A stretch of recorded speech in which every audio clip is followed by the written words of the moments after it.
Hey, everybody. Welcome to Metaverse Talk here on WRPS. Normally, it would be an episode of Masters of the Metaverse, but we quit. Yeah.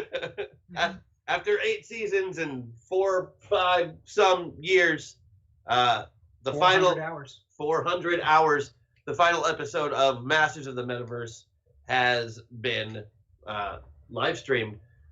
Now we owe you some waffles. The first one we're going to do is by James. It's an oldie but a goodie. Yeah, it was requested. So it was requested. It's one, I guess, that has been done before. Yeah. And I'm going to try and remember how to play it.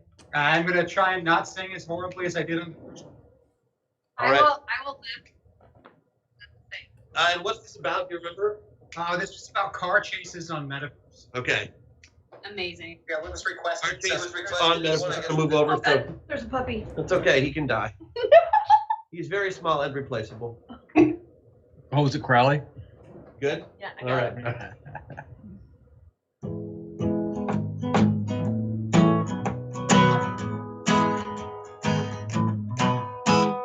Catapults, razor blades, and cars 2 and 3. The things they do on Metaverse are all crazy. You'll never guess what happens next or where they're gonna be. The car chases on Metaverse are surely something to see. Exploding vans, zombies, Thor's kids, lightning, and just about the time you think that all is well, they bork the borking borkers into mother borking hell.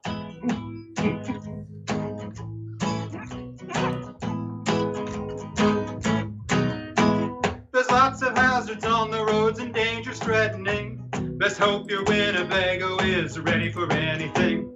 And if it transforms, you should know it's an anomaly. So pray if you're on Metaverse, you never drive anything. Exploding vans, zombies, Thor's kids, lightning. And just about the time you think that all is well, they bork the borking borkers into mother borking hell. Carpals, razor blades, and cars 2 and 3.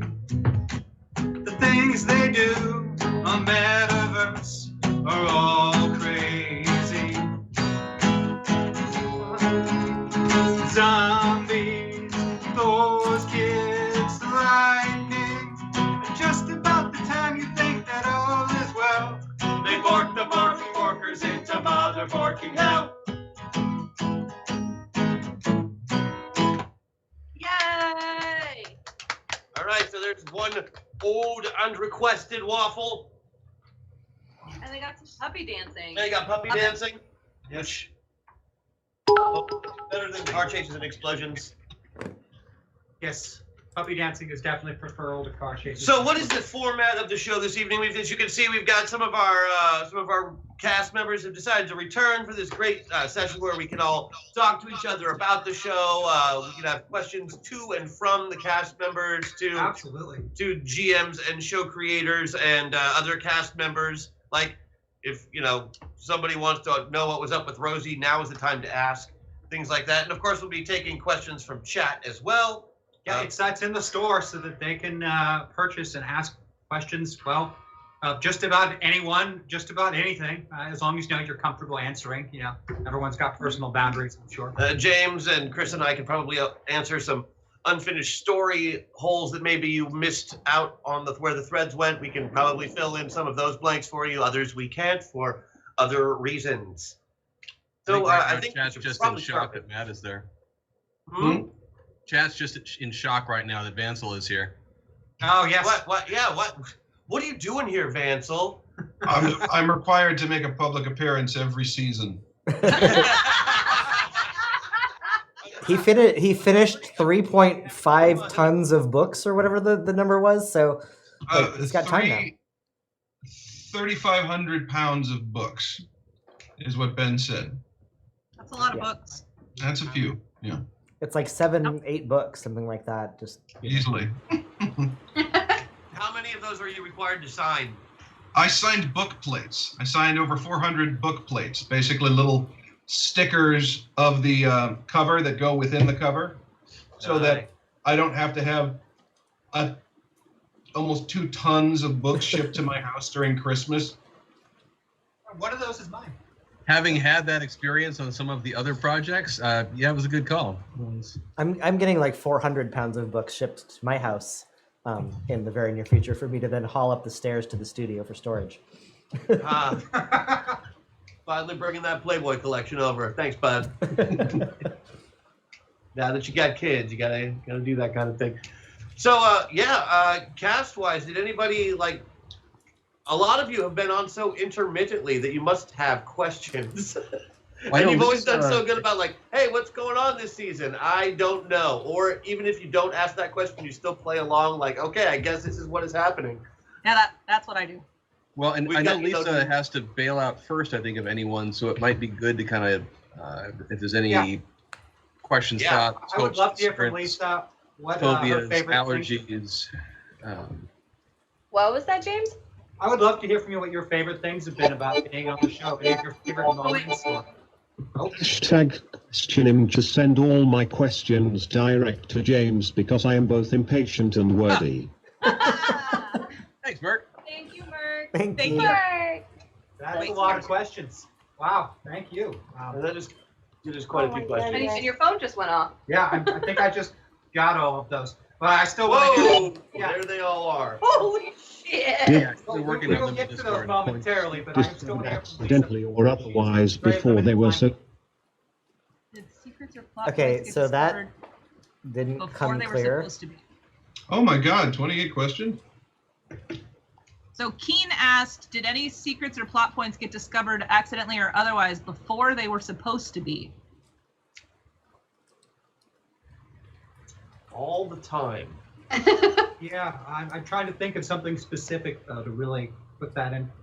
I always liked how people guessed right often, like out of nowhere.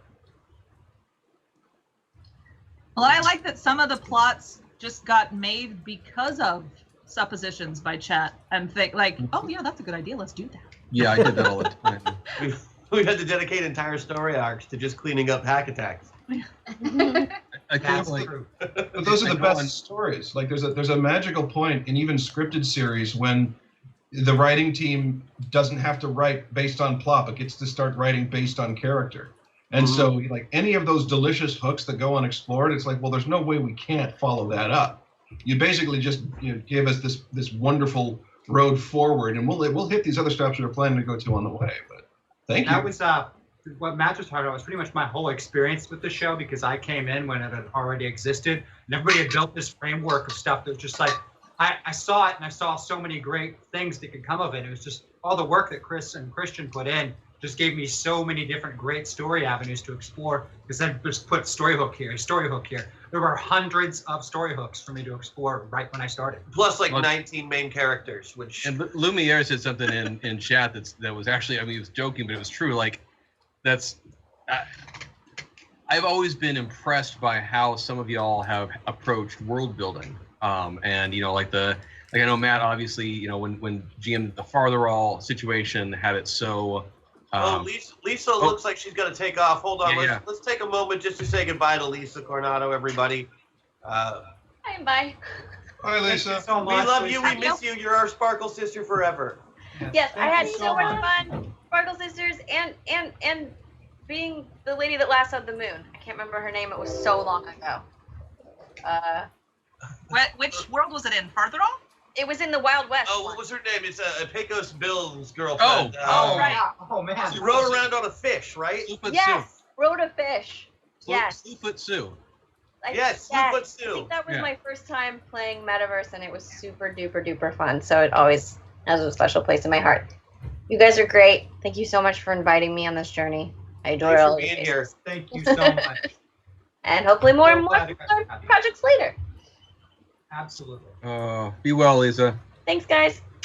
Bye. But no, on the things that got figured out early or anything, like I know I was very slapdash in some ways compared to some of the prep work that I know Vansel does for Fartherwall, or Christian has had canon for Sentinel City for so long, or James is all the things that you've created. And I know for me there was a couple times in the first season where the story where I thought things were going to go, I would actually abandon and go in a different direction just because someone did figure it out too soon. And I was like, meh, whatever. I wasn't attached to that as canon. We're going over here now. Like, So you figured it out. Well, that's not the way it went. I don't want the episode to be done yet. We're going to go this way now. You know, that's kind of the advantage of only coming in with like a page and a half of notes at most. It's like, most of the notes I went back and looked at them. Most of them are usually like just the stats, potential bad guys. And even then, it was usually like, here are the stats, and then they will appear in whatever form is convenient to this episode. Like, oh, this one's a robot. Never mind, we're not there anymore. This one's now a gorilla. Same numbers. Who cares? Because math didn't change. It's all good. Being able to slapdash things together like that with that system was one of the big benefits of it. But it's not a great thing to do with such a crunchy system. It was probably not the best idea. But then I really enjoyed it. Like, yeah, no, once we streamlined it and like broke everything down and got rid of a bunch of the extra rolls and stuff, it worked out great. Right. Merc, yes, that is how the Gators, the Jake the Alligator Man, that's how those showed up. Because Chat gave us our first flood, and so everything had to become aquatic all of a sudden. They also gave us our second, third, and last floods. They did. Not to forget. Lots of floods. They did. There was a few floods. Oh. Floods. Yes, the flying elephant pot dream. I forgot about that. It's the comedy rule of threes, not the comedy rule of unending recursion. Let's pretend I lagged, and that's why my delivery sucked. Well, see, the reason that was covered. Oh, Matt, you seem to be lagging. Are you okay? Yeah, he's fine. So, let's see. Yeah, what other questions were there from Merc or anyone else? Somebody said we have fun. Oh. Somebody asked if we had fun. Did we have fun? Yeah. Yeah. Yeah. Absolutely. I really don't think we would have stuck with it if we didn't. I'm in it for the money. If you're doing this for the money, they are sadly mistaken. Yeah, this is always fun. That's why we do it. We wouldn't be doing it if this wasn't fun. The playing together is fun. The creating something brand new together is fun. The breaking of the GM is fun. Always fun. That one. There is never a metaverse that I was like, oh, that was all right. Like, I always have a really good time, even when I'm super tired and I have to get up at 6 a.m. the next day. I always loved it. It always is like a highlight. Yeah, well, you always know there's going to be something fun when you've got, like, you know, when you're playing a game with a room full of people who are not only your friends, but, like, the funniest people you know, too. It's true. Like, we could go in and be having the worst day before we showed up in studio, and then it's all better. Mm-hmm. You know, you even start out the first 15 minutes, you're like, man, I don't have it today. And then all of a sudden you do, because, you know, Chris says something really, really funny, and it just drags you into it. Or you get Vansel into a rap battle, or somebody grabs Helen's ankle under the table, or we get Mark So mad Thomason about to that. play the ultimate tough guy for 3 years.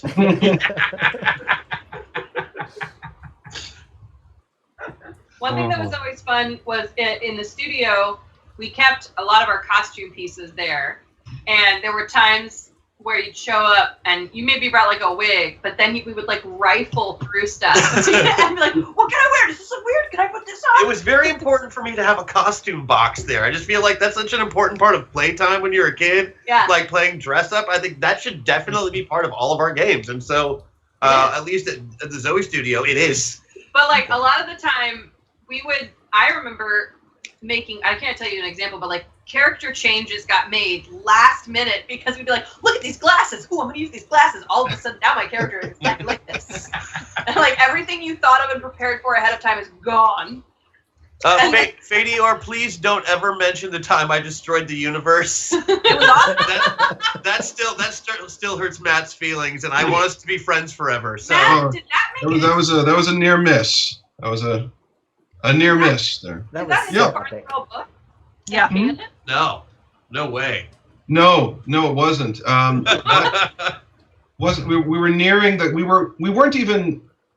were approaching the climax, heading towards the climactic battle, the obligatory scene, the reveal as who was behind everything. And what had happened was the characters were experiencing nightmares that were sort of had a chance to be real, so that if they interacted with them, I would roll percentile dice, and it might actually bite them. It might actually do damage or weaken them to try and up the fear and this is not just vision someone's sending us.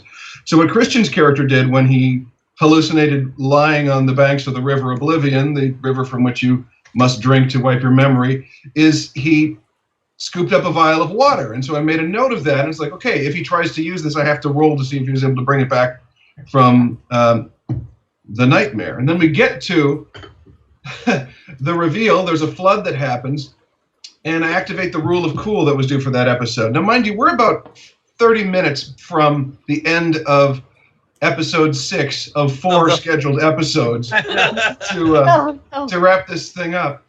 And that's still my favorite part. For the rule of cool, what Christian says is, I'm gonna throw the vial of oblivion water in her mouth and I put it in her mouth and I punched her in the face. Yes. And at that point, I saw what could potentially happen, and that is, if this is a rule of cool, it succeeds at 100%, meaning the percentile dice effect. That is oblivion water, and he has just erased, not just from the present, but from all of this world's history, the character who gave them the quest in the first place. You just undid everything. You divided by 0 in the campaign, right?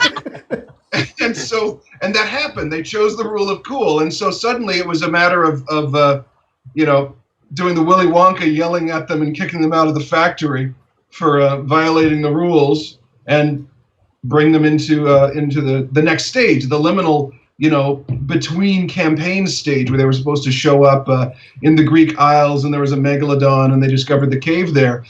And what was supposed to be a triumphant, sort of denouement into the next bit became a what the hell just happened?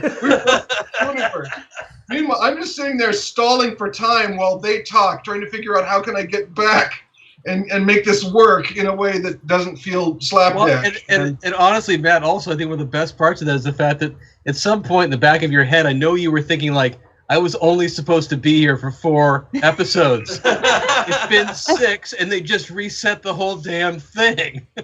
That was part of it. The other part of my head was voice going on was, chat has been making such a big deal of, we get to affect Fartherall's history. Whatever we do is canon. There's the idea of, if their favorite star just wiped all their canon changes from the world, I'm okay with that, actually. That's funny because my brother texted me this morning. He found the GIF of me that says we broke the game. Yes. And he texted me and he's like, "What the fuck is this?" I had to explain it to him. Yeah, as a GM, your job is twice as hard as it would normally be, because you don't have to worry about just your players derailing the game. You have to worry about chat making it happen and permanent. Yeah. They can do it at a moment's notice. Mm-hmm. There's always the fifth player at the table, but they're sometimes hundreds of people with different ideas, so it can be very scary. Yeah, but that was a lot of fun, and I don't fear any gaming or improv situation after that. I've told Chris several times, like, he's been nervous about GMing a Gamers Live or doing this or doing that. I'm like, sweetie, you GM'd Metaverse. You could literally do anything. You just just do it. It's fine. Like, there's nothing harder than that.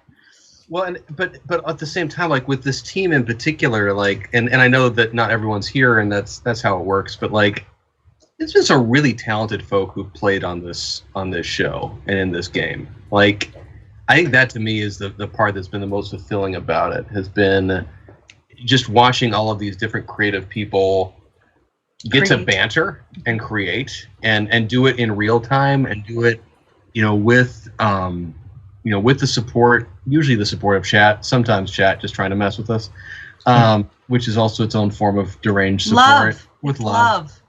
It's I don't know, there's just something about being a part of that creative collaboration that's just been so cool, and honestly, I've missed. our lives are not in a place right now where it's something I've been able to do as much. But when I do get to come and play and get to create with these folk, it is just so much fun. And just finding weird ways to deal with the problems that show up and create these fun stories and also some unexpectedly really deep things that have happened over time.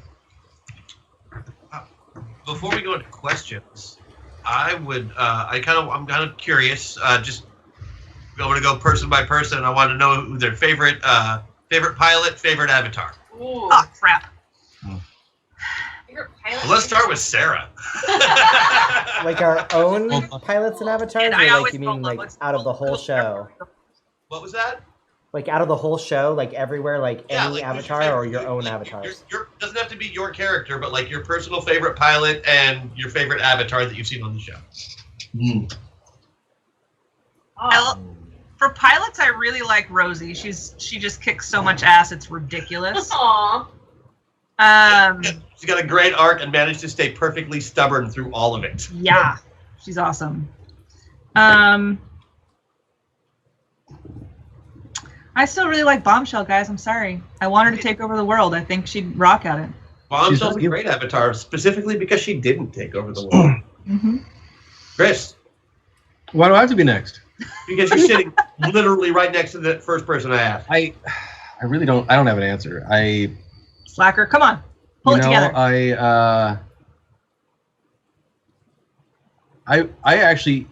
I really have enjoyed Andy's arc as a character. It was weird for me when Project Metaverse started up. It was weird because it was like this other show. I didn't know what to think about it, and I didn't have anything really to do with that part of it. And I was a little like, oh no, we're being replaced, but my schedule, we have to be replaced, and like it was a weird spot emotionally, and I've really enjoyed, like, Helen's awesome, just in general, but really enjoyed how that character has gone. Just as a pilot has been, and just to play with you and get to know you, and I've enjoyed getting to talk to you. Avatars, and it sucks to have to say one person though, because I'm thinking like, but I really like all these other ones. I will say a selfish note. I like that Thomas became less useless. Like the only reason he existed He's was literally the most useful member of the team. like he existed because I finally needed my version of Al from Quantum Leap. I needed someone I could use to just like cover when I didn't know what to do as a GM. So like he's this whimpering little, whatever who dies so that I don't have to defend him anymore and he could just sit off to the side. And we just couldn't let that happen. Yeah. I think Avatar wise though, like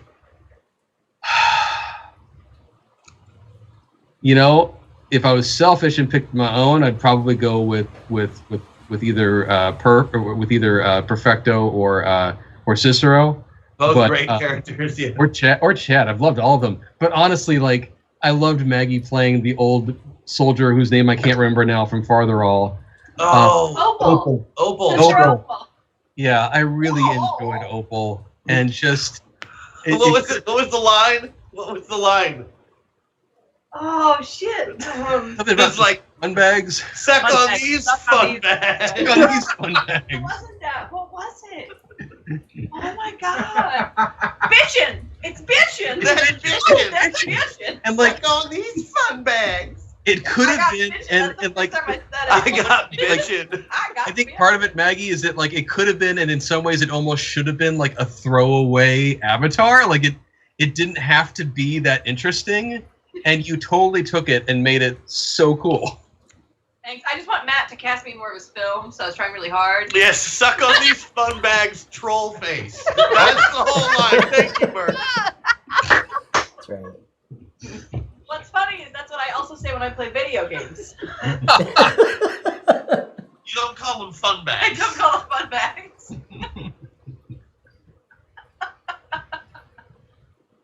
Oh, good times. Good times. Okay, I want to hear Mark. Oh gosh, I'm next. Yes. Yes, I can see you. Okay. So I'm gonna cheat and say I'm gonna give you a couple options here because, from the standpoint of being biased and playing the character of Bruno and being invested in that, of course, Andy's my favorite pilot, and getting to work with Helen has been just an absolute joy. And so that's definitely from that standpoint. From the standpoint of a fan watching the show way back when, before I even was really involved with it and that kind of thing, Crash and his story arc has always been something that I've been really into. I have a lot of neurodivergent people that are part of my friends and family, and so seeing that character played so well and develop in such a different way, and then really too seeing it in the later years develop into someone that is maybe not as heroic and is starting to kind of give into some of the power, especially as Bruno, who's very concerned about that, has been a really interesting and fascinating character arc to watch. So Crash has been a huge part of it for me from that standpoint. As far as avatars, gosh, that's so hard. There's so many of them. Presto, I think, is a really fantastic one. From my standpoint, from my own avatars, I think. Did Chris play a bad avatar the whole time? Did he have a No, bad he always run had on fun. Avatar? He always had fun, ridiculous avatars. And yeah, I think I got to go with Presto from that standpoint. Honestly, for myself, I think Bruno's most fun avatar was actually Lothar, because he hated his pilot. They hated each other so much that it was really fun to try and like play that dichotomy and go back and forth. And like Lothar's the kind of person that I personally, as me, would also hate, and so like playing a role that's really so different is really kind of a fun thing to do. So I really enjoyed that a lot. And yes, Dick Ramsbottom was also a lot of fun. But that whole little 007 mini adventure was really, all the characters in that was just, yes, there was a lot of really, really bad jokes, but oh my God, did we have a lot of fun that day. I literally hurt from laughing all the time. Yeah. Luke Amundsen is here, everybody. Hey, there's Luke. Welcome aboard, Hey, bud. sir. He leveled up his beard. Yeah, it looks good. All right, Helen, Oh my god. favorite avatar, favorite pilot. That'll work. I think I'm gonna have to echo back at Mark. I love Bruno so much. I mean, I fucking loved all of you, is the thing. It was like every time walking into studio and being like, these are the people I get to fucking play with. Thank God. And it was every time. So, as for avatars, Arthur the dinosaur. I loved him. The ankylosaurus. That was me. Yeah, that was you. Oh God, that's right. I forgot about. You forgot about Arthur. I knew you were gonna forget about Arthur. Justice for Arthur, yo. Ooh, shout out to hashtag. I love it. But yeah, oh God. And here's the thing is James spoiled me rotten with Avatar. So if we're talking about like my favorite Avatar to have played, I don't know if I can choose. You did get all the best avatars, Helen. We all agree. I really did. Like not even. This is what the rest of the cast talks about when you're out around. We're all like, God, Helen gets the best avatars.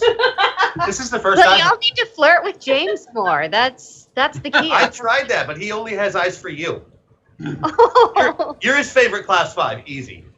Well, there are only 2 of us, right? So at the moment, yeah. At the moment, and James isn't as into beards as I am. So I mean, I know. Plus, it's weird because we just end up sticking together at the face, and then we look more related. You know. Did Luke freeze again? No. Oh, yeah. Yeah. I hear him, but yes, he's got a very intense look on his front, and it's very nice. I'm getting flashbacks to that the gamers live we did for Gen Con, where he came in for a brief moment and was frozen. It was like. All right. Yeah, well, you know, I found my lane and I stick to it. Nice timing on that train horn. Right? Boom. Yeah. All right. Oh, I have to. Yes. Okay. So, I was. You can't talk train. I got to see and participate in only a few narrow slices of the show, which was great. I liked having sort of that bird's eye view of things and never really always having to be reminded, where am I in this? And it helped that the one character I played, had a fractured memory, so I could ask a lot of those questions and be befuddled in character, having to reach too deeply for that. My favorite pilot was Crash Jackson, and not just because Christian's one of my best and oldest friends. We actually met doing improv in the late '90s, and then didn't meet again until you were working as a barista at Pierce, and then the auditions for Darkness Rising, and everything's been history since then. So not just because of that, but because the character you were playing was such a technical feat. Not only was he really entertaining and really heartfelt, but he did a few things that were really difficult over the course of the story. One is, comedy is so hard. I don't think people who aren't involved in the performing arts don't realize how hard comedy actually is, because you can never violate the reality of the character's perception. The world is not comedic to a comedic character. The moment it becomes comedic and they don't take their world seriously, it becomes farcical, it dispels the reality of the situation, and it invites the audience to dismiss stakes for the characters. So, but also, comedy is very difficult to do long form, because most comedies eventually become dramas. It's hard to keep going after 400 hours to have a character who is both funny but is also showing growth and change and reflection, and through multiple stages of betrayal and discovery and heartache and loss. You have a character who shows all that, yet retains that wonderful humanity and spark of naivety from the very beginning that makes us love him. And also, as to what Mark said there is a tendency in audiovisual entertainment to aim for authenticity rather than accuracy, or the idea of what we think something is like rather than what it actually is. And your portrayal of a neurodivergent character, speaking as someone with an autistic son, was spot on and never tokenizing and moving, and brought more out of me as an actor and playing my character, because most of my interactions were with you. And Crash Jackson is a marvelous character, and you played him superbly well. Yeah, I think Crash's best buddy moments were definitely with Nick. I had a lot of those moments were moments that stopped being work and it stopped even being play, and it was just reacting to one another. And we had some really good real character moments there. And I love that.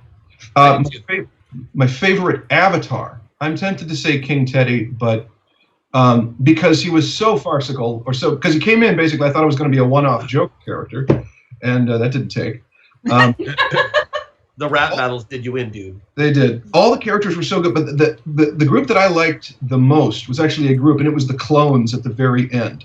And I kind of wish that wasn't that they hadn't come in so late in the show and we could have seen them over and over again, because all four of us, Ethan and Luke and Christian and I, kind of got it all at the same time. Oh, wait a minute. It's not just the same guy. It's the same guy at different stages of his life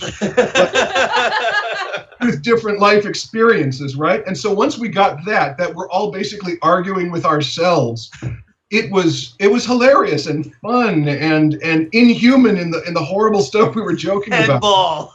Headball. I remember that. I was like, it's one of those. Oh man, I wish it was like some of the episodes in Enterprise season 4. It's like, why did you wait so long to bring in these awesome characters? Except that your first 3 seasons were much better than those of Enterprise. And I'll stop talking. That's not that hard.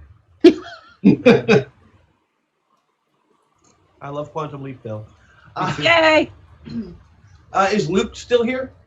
No, he crashed. Yeah, I think his internet service crashed. He's going to try and reach you. All right. Hey, it's Maggie Doyle. So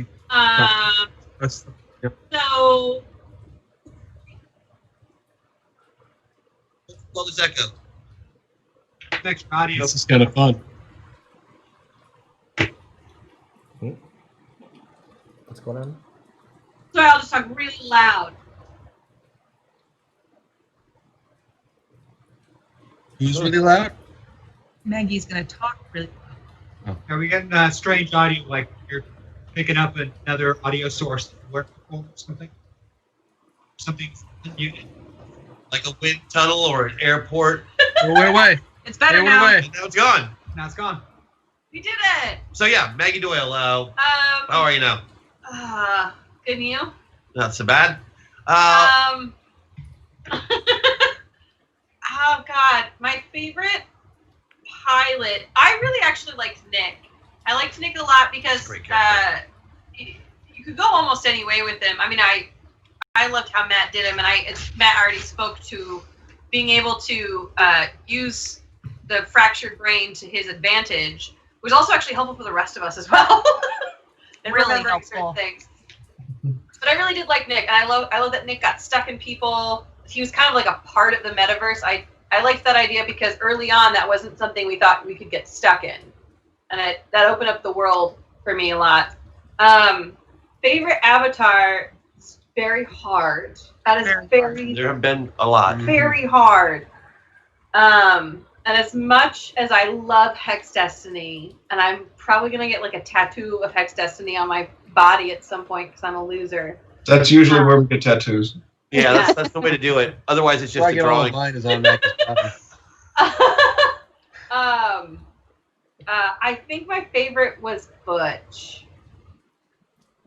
Yeah. I love Sentinel City, and I do love Butch. I love Butch. There was just Butch. He was everything I wanted a superhero to be. You know, like if I was someone watching. You know, he had his downfalls, but he never gave up hope, even though he thought he did. You know, it was great. I love Butch. I love Butch a lot. He would have been a good character to be its own superhero show because he's so flawed and he's so interesting and he has so many he has so much going on. You could make a whole series just about Butch easily. Yeah, I agree. All right, I'll get right on it. I really enjoyed, this is a brief tangent, I really enjoy looking back on it, just how many genre changes happened in Central City early on. And I mean, over the course of the show too, but I lost all your audio. yeah, I think it's going on. Watching Leo's face There right it now. goes. It's good again. Leo hit a button, and now it works again. Good job, now Leo. she's holding her forehead. That's fun. And now she's blaming Mark. Always No, it's Mark. cool, Leo. We blame Mark too. It's Mark. It's not me. Mark, stop what you're doing. Yeah, it's Talking about Mark's the real microphone image that's stats making too. everybody mess up. I knew it was Mark's fault. Oh, It's always but Mark's no, just fault. like the number of genre flips that happened that first season, like because it begins as like, hey, it's this weird sci-fi expedition show, and they go into this other world, and there's other avatars, and oh, it's a superhero reality competition. Okay, well that's a thing. Okay, so we're doing reality. Oh no, it's a murder mystery. Oh, okay, so that's what's happening. It's like people are dying left and right. And they have to solve the murder. Oh wait, oh, there's a giant plot, and there's a huge electric dome, and the world's ending, and now they're not there anymore. It was like, I loved how many times we gave the audience whiplash. Yeah, lots of flipping around. Now, did the audience like that though? They seemed to. They stuck around at the time. Yeah, that was a good one to hook them into, as far as I'm concerned. It was a good world. It's an interesting concept for a show. What if we did a show that runs like a 4-year-old telling a story? Our kids were just asking us at dinner. They were like, "You guys used our ideas, right?" Because early on, when Chris was GMing, he would ask the kids for ideas for stuff. Oh yeah, like the giant squirrel with the laser eyes that came from them. Oh yeah, it was a 4-year-old idea, Mm-hmm. and that's what it was. Mm-hmm. I love that. Mm-hmm. Love a I mean, squirrel. sometimes in the car ride up to the old studio, because that car ride was like what, an hour and a half for us or something. Oh like man. we would come up with all kinds of crazy shit, and then it would show up that in the episode. It was like, God damn it. All right, James. Favorite pilot, favorite yeah. avatar, huh? Yep. Well, on both of them, it's a toss-up for two characters on both of them. Thomas and Nick are my favorite pilots because I love the tragicness to these characters. They're just, how much terrible things happen to them. Let's and see how much we can shit on them and still make them happy-go-lucky. They still would show up and give it their all, no matter how bad things got for them. It was just, and I love I love a tragic character. I love tragedies in general, but really tragic characters like that were just so great. I mean, Thomas struggling through all of these horrible events that would happen to him and still showing up with a smile, at least on the outside. You know, just every single time. That was a great thing to see. And Nick coming in and being the hero in the clutch moments, even though he doesn't even know who the hell he is anymore. Those were really big things. And for avatars, Eddie, come on. it's a toss-up between Cicero, and mostly because Chris's portrayal of Cicero, and check mark for the humans, and that was just great. And Which one was Cicero? He was the Atlantean, and the He was the diplomat captain. I don't think I ever played. He was it Cicero to Squire, Atlantean, noble, diplomat, And military. Party Oh, I leader? forget all of his titles at the end. Yeah, he has said so many titles. But I remember at the end that he became just an expert because I gave battle leader. Battle leader. That's right. Yes. Yeah. And the avatars between Cicero and Balthazar. Luke's Balthazar. Balthazar the Black has been one of my favorite characters for a really long time. He's been around since Joe's Diner days. Yeah, Luke and his Balthazar the Black speeches were just So good. those are so great.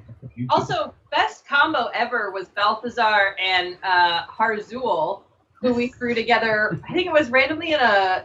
Did that happen because of a? Happened because one of the It happened was a. I forget the personality one where you have to play the person. They didn't have their powers, but both personalities. And Yeah, this is- and they got thrown together, and it was out of nowhere, and instantly I was like, yeah, "This is power it." of chat. Power of chat compels you. Right. Right. Oh, that was a good time. Those were always I fun. think that was another fun thing at times. Was anytime like the whole meta meltdown, like anytime. Playing as each other. I loved watching. That was fun. It's always been so fun. Like as a group, I think one of our hallmarks has always been how much we love to just like mess with each other, and being able to do these impressions of each other and just really lean into some of that undercutting in a loving way was just really fun. Well, and then like trolling as somebody's character, trying not to get them killed. We're ingesting. Look at me! I'm Jesse James. Pew pew. I totally won that fight. Totally won. I really enjoyed Matt being Eliana, personally. Matt being, God, yeah. Thank you for the gift that keeps on giving. You're welcome. That's right. Matt as Eliana was hilarious. Yeah. Oh. The wand and the And there's princess. that gif of you like biting the wand, right? Yeah, that's. I forgot that's what that was from. Oh my god. Leo, hit that button one more time so we can hear each other. Thanks. That is one of my favorites. I really liked being hashtag for a minute and selfieing myself.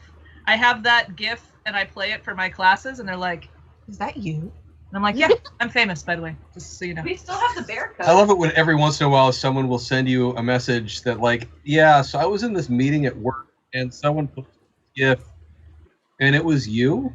Who And are you talking to, Christian? no, just anyone. Like Oh, yeah. I've had that happen for a couple friends who've been in, like it's either yes, the more you know has been a big one. But I mean, no, that was DFA. But yeah. Anyway, sorry, Christian. What are your favorites? For me, my pilot favorites are kind of a toss-up. Obviously, I love all of the pilots, so I just love them all. But for Bruno, I just like, God damn it, I love Bruno so much. And Maddox. Oh yeah, she was cool. Yeah. I mean, she was from the very, very first appearance, 100% the moral center of that show. Yeah. Well, because they didn't have one at the beginning. You know what's funny Ellen. about? Yeah. I walked into that being like, I'm gonna be the nice guy. I can And be you the were- nice guy. you And were then they 100% gave not. me the Hey, Luke. tiniest modicum of power, and that went away. Yeah.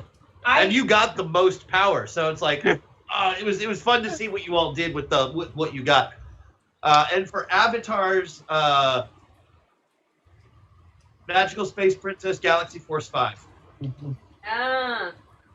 They were my favorite avatars of all time. They were just too much fun. They're They, super fun.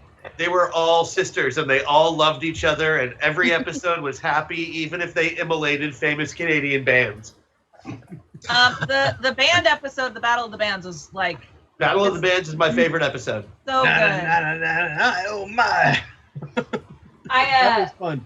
That was actually, I think, my favorite waffle to write. That and the Chicago one. Oh. I can't remember how it went, but it was. Well, what? The Cell Block Tango that you wrote. Yeah, it was a Cell Block Tango. Yeah, though we love you, chat. We love you all, chat. We love you all, chat. Yeah. That was a lot of fun.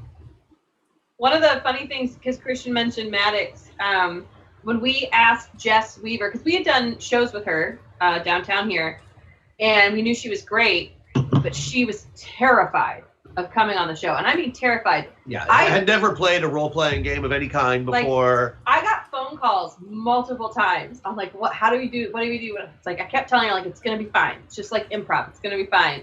And I was actually really proud of her because she was unbelievable on the show, which we knew she would be. But she also really got into the gaming aspect of it and the role-playing and the dice and stuff. So that was really fun to watch someone who had never done it ever before and just kick ass at it. I was also terrified, to be honest. I was also terrified. I think that first episode of Project Metaverse was 3 people who had no idea what the fuck was going on, and 3 people who were like, "It's gonna be fine," and like those of us who had never played before were just like, "Don't tell me it's gonna be fine. There are dice in front of me, and I don't know how they work." And what? You rolled genius.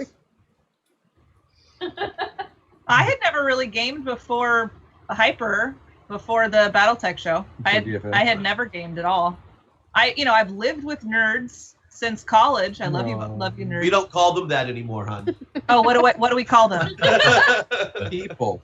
We're people. Oh, okay. No, the name is still in testing groups. We're just not sure Yeah, yet. since we've got Luke back now, same question goes for you, Luke. Favorite pilot, favorite avatar?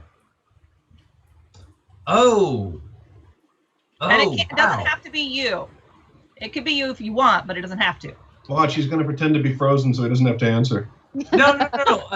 Although that's a wonderful idea, and I certainly would do that. No, I would suggest favorite pilot. Gotta be Jess. Loved Maddox. Some of that is just going back through what was just discussed. She came into it with no framework and became this incredibly beloved character. Yeah. And absolutely, we were all messed up in the metaverse folks. We all had major backstories and issues, but she was always she had a GD heart of gold, and I always really appreciated that within the mix of it. And because of her, you almost didn't murder all those Borks. Almost. But I fought my way through. We fixed it in post. It was fine. That's Ben Dobbins' favorite episode of Metaverse. Was the very first episode of Project Metaverse where none of the players knew what was going on. All of chat did know what was going on, and they watched horrified as the players made terrible decisions, and it was so fun. Yeah. Points. How did you ever fall for that? Oh my god. Because we had no idea what it was. Points. We were all Now, like, "Oh, is this how you RPG? You get points?" This is how we RPG. So here's what I find truly funny about this. I was the only person, I believe, that knew what was going on. Yes. And I pushed super hard to make terrible decisions for us. So I apologize. See, so You're Luke, a bad man. Andy did the Luke, same you thing should have as been. Brody It would have been without nice to having have paired you knowledge, up so- with. Luke, it would have been nice to have paired you up with Ben then for the one time that he showed up as a player on the show, and He and became teamed the up most as hated a pilot, in history in one and he day. basically decided that his pilot was morally, he was just evil, and Bankrupt. so he was just morally A bankrupt. film producer, huh? He like abandoned the party. He started killing random NPCs. He just kind of went power mad. It was like actually giving Ben control, and and I bet that with love. Didn't he But self-destruct on purpose just to see what would happen? he basically killed himself to see if it would actually work or not. And I wasn't sure at that point because Christian and I never really discussed certain like in-universe rules. Yeah, and he I was pushing not the boundaries there that day. Okay. And Christian wasn't there that day.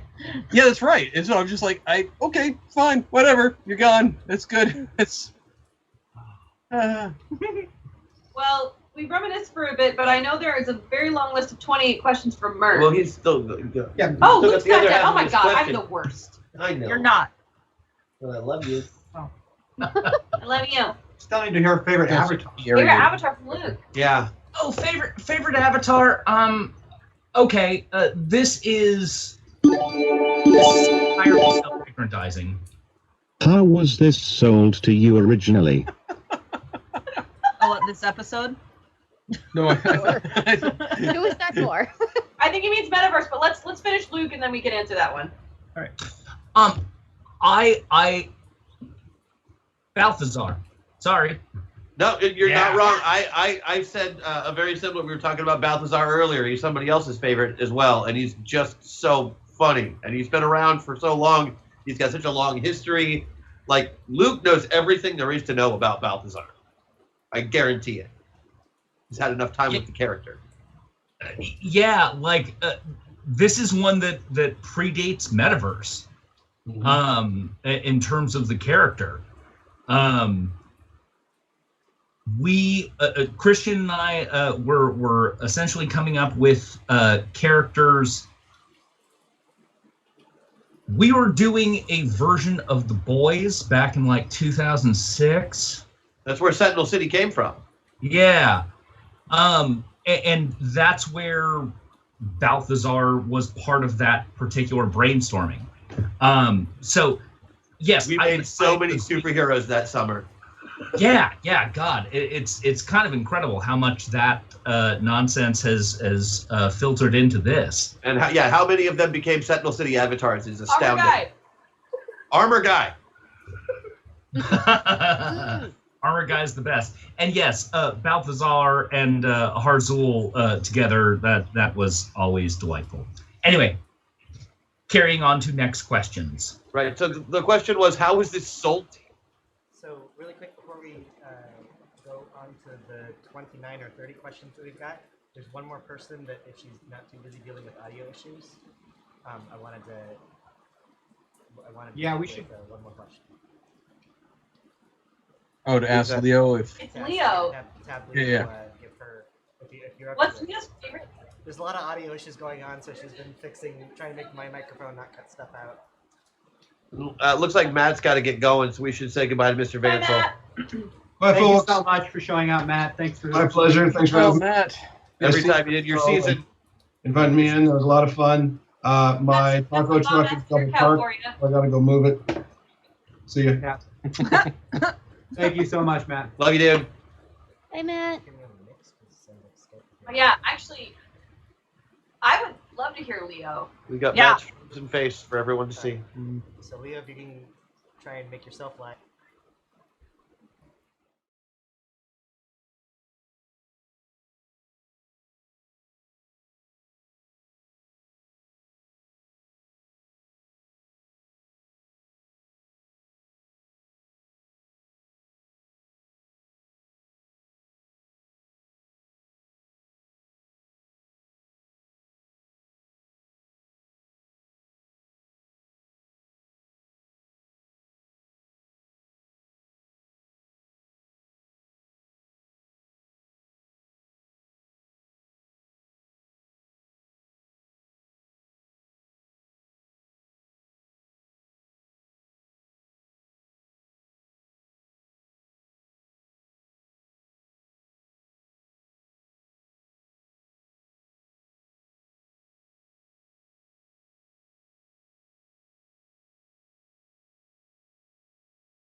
originally to get you on board?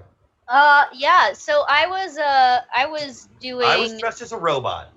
You were dressed as a robot. You called me. I was in the middle of tech for 12th night up on Whidbey Island. And you called me and you were like, "Hey, I have this idea. We need some people to come in for like maybe 3 weeks." It was only a 3-week run. To play an RPG. It'll be totally easy, totally fun, totally chill, like, you know. And really all you have to do is play yourself. And I was like, "Oh, okay. I have no experience." And he was like, No, it's fine. We just need warm bodies, you know? And apparently that was enough. And I was just like, yeah, I could probably do that. I I had guess. a warm body, she said. Yep, that's pretty much it, yeah. So that's kind of how it was billed to me, and I showed up with zero idea of what was about to happen at all. Well, I don't know what's going to happen every episode, and I don't know what happened before that. I just wing it. Yeah, I should have been. We know, hon. I know. Suspicious when Christian told me not to do any research.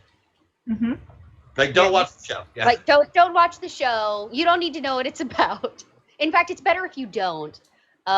Which is probably why we wound up working so many borks. In part because I had no. You're welcome. That's right. They got bored since so you had hard. Tech issues earlier. Why don't you go next? What? How was it pitched to you? Oh, I said, want to play Balthazar the Black? yeah, basically that was it. Although I will say it was that combined with so you're going to be the terrible people. You're going to be the folks who are like really broken and think they're trying to do good but aren't. It actually was pitched as way darker than what we ended up doing. I'm sorry. Yeah, thanks, That Maddox. was darker than Borking the Borks? Yeah, no, it was really a no. Were you guys- I thought for a long time you guys were trying to kill us. Oh. You were supposed to think that. Yeah, I was totally under the impression that the Project Metaverse pilots were out to kill us. I mean, you would have been under that impression because Christian literally told you that at one point. Oh, That's where you got that idea. That's not. I'm glad You didn't- subtlety is not. He didn't make that something up. I I needed. remember that being a specific thing that he said. Because I remember asking him about it later, and he's like, "No, that's not what's going on." It's like, what? Dang it, Christian. Sorry. I like twists. How was it sold to you, Sarah?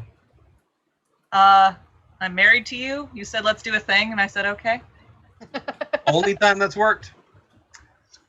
Only time that's worked. I was like okay, and you said, oh, and he sort of like made me do a character, and I was like, I don't know, I've never made a character. I could be like psychology. I majored in psychology. I could do something with that. We can work with that. Work with that. So that's what I did. And then Christian, I remember the first like practice run that we did at the Hyper Studio, and you were like, "Who do you want to be? Do you want to be this?" And you gave me a choice between that Bombshell 1.0 and whoever the dead character was, the one that Vanessa ended up playing. Right. And I thought I could play hot better than dead, so I went based on that. Where you thought your rank was? Yeah. I love that so much. So that's how I did that. That's amazing. I will say my story is similar to Sarah's in the sense of Christian and Chris. Like, I had not heard the phone calls because I've been on the phone, but I heard Christian's side of the phone calls that happened.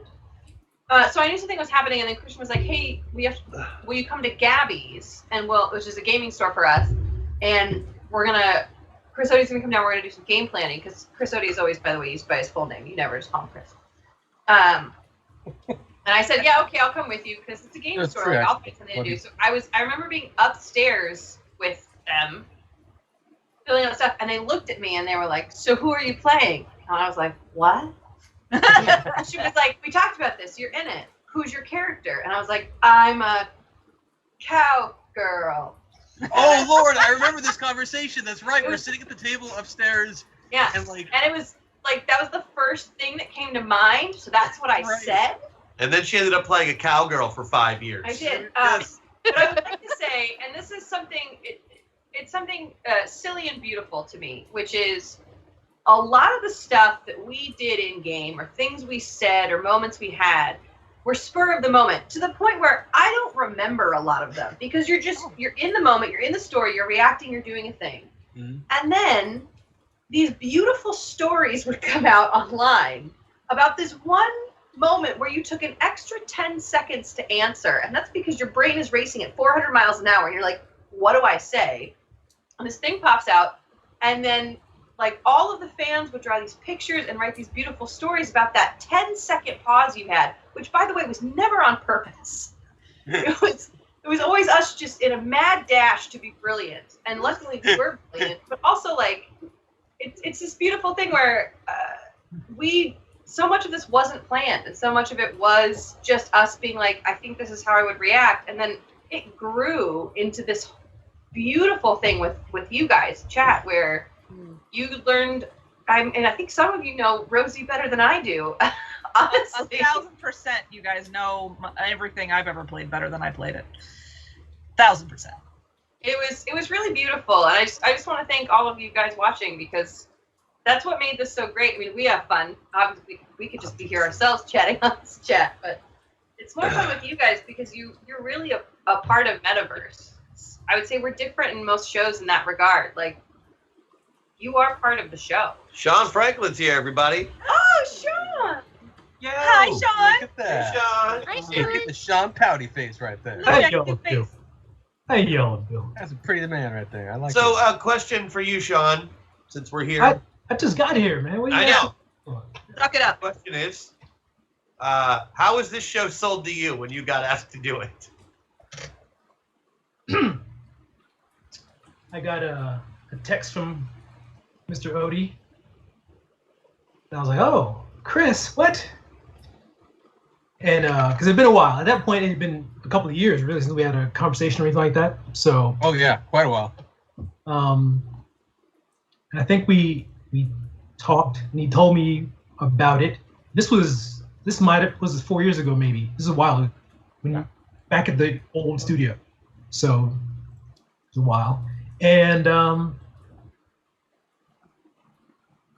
Chris always says, "Oh, Sean, you're gonna be great. No, you'll be great for this. You'll be great." And I'm like, "But I don't know what it is." "No, you'll be great. Trust me. You can do this."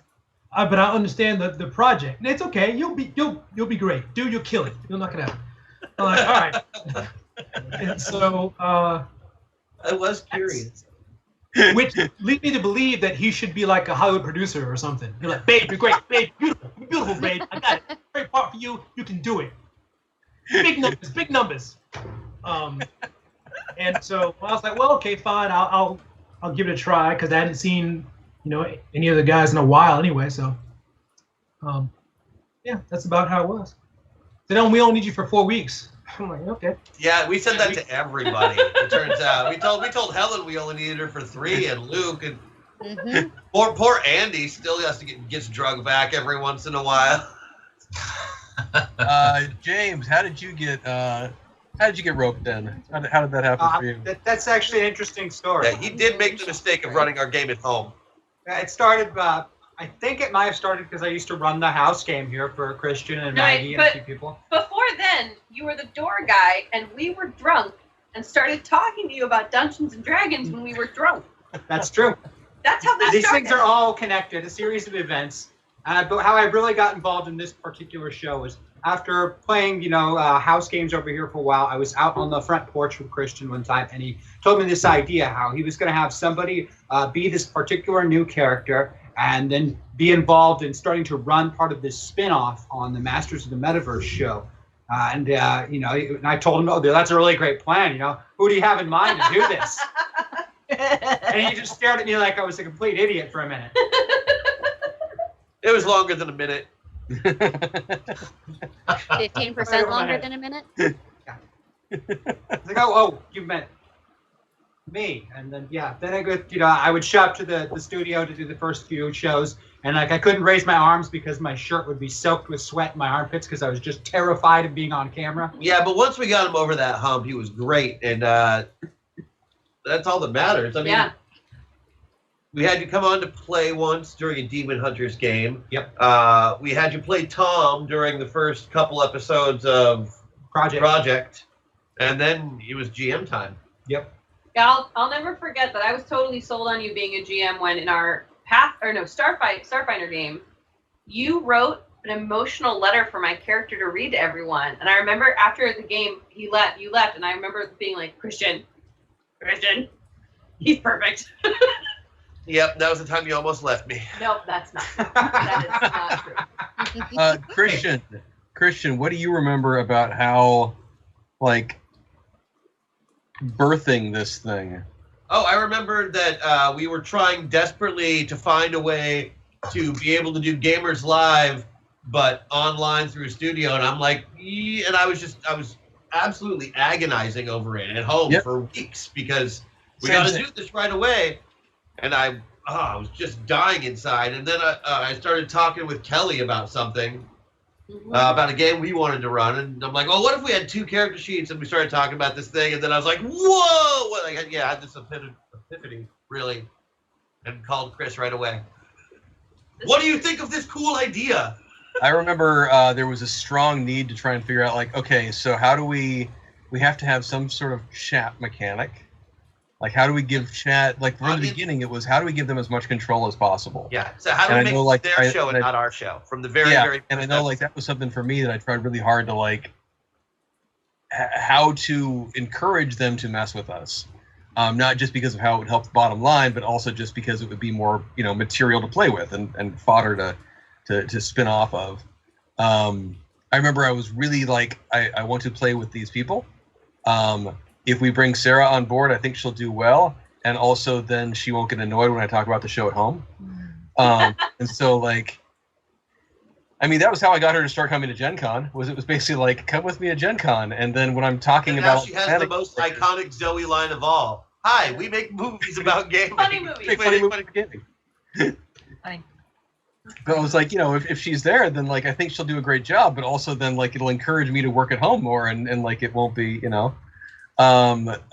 what else? I remember that we had to try and figure out, like, how, I mean, we don't need to go into that, but, like, I remember trying to figure out, like, the logistics of what money looked like with Hyper and all that fun stuff. Quotes. Leo might be ready to do Leo's favorite whatever. Oh, that'd be cool if she's there, yeah. Leo, are you there? Can we hear you?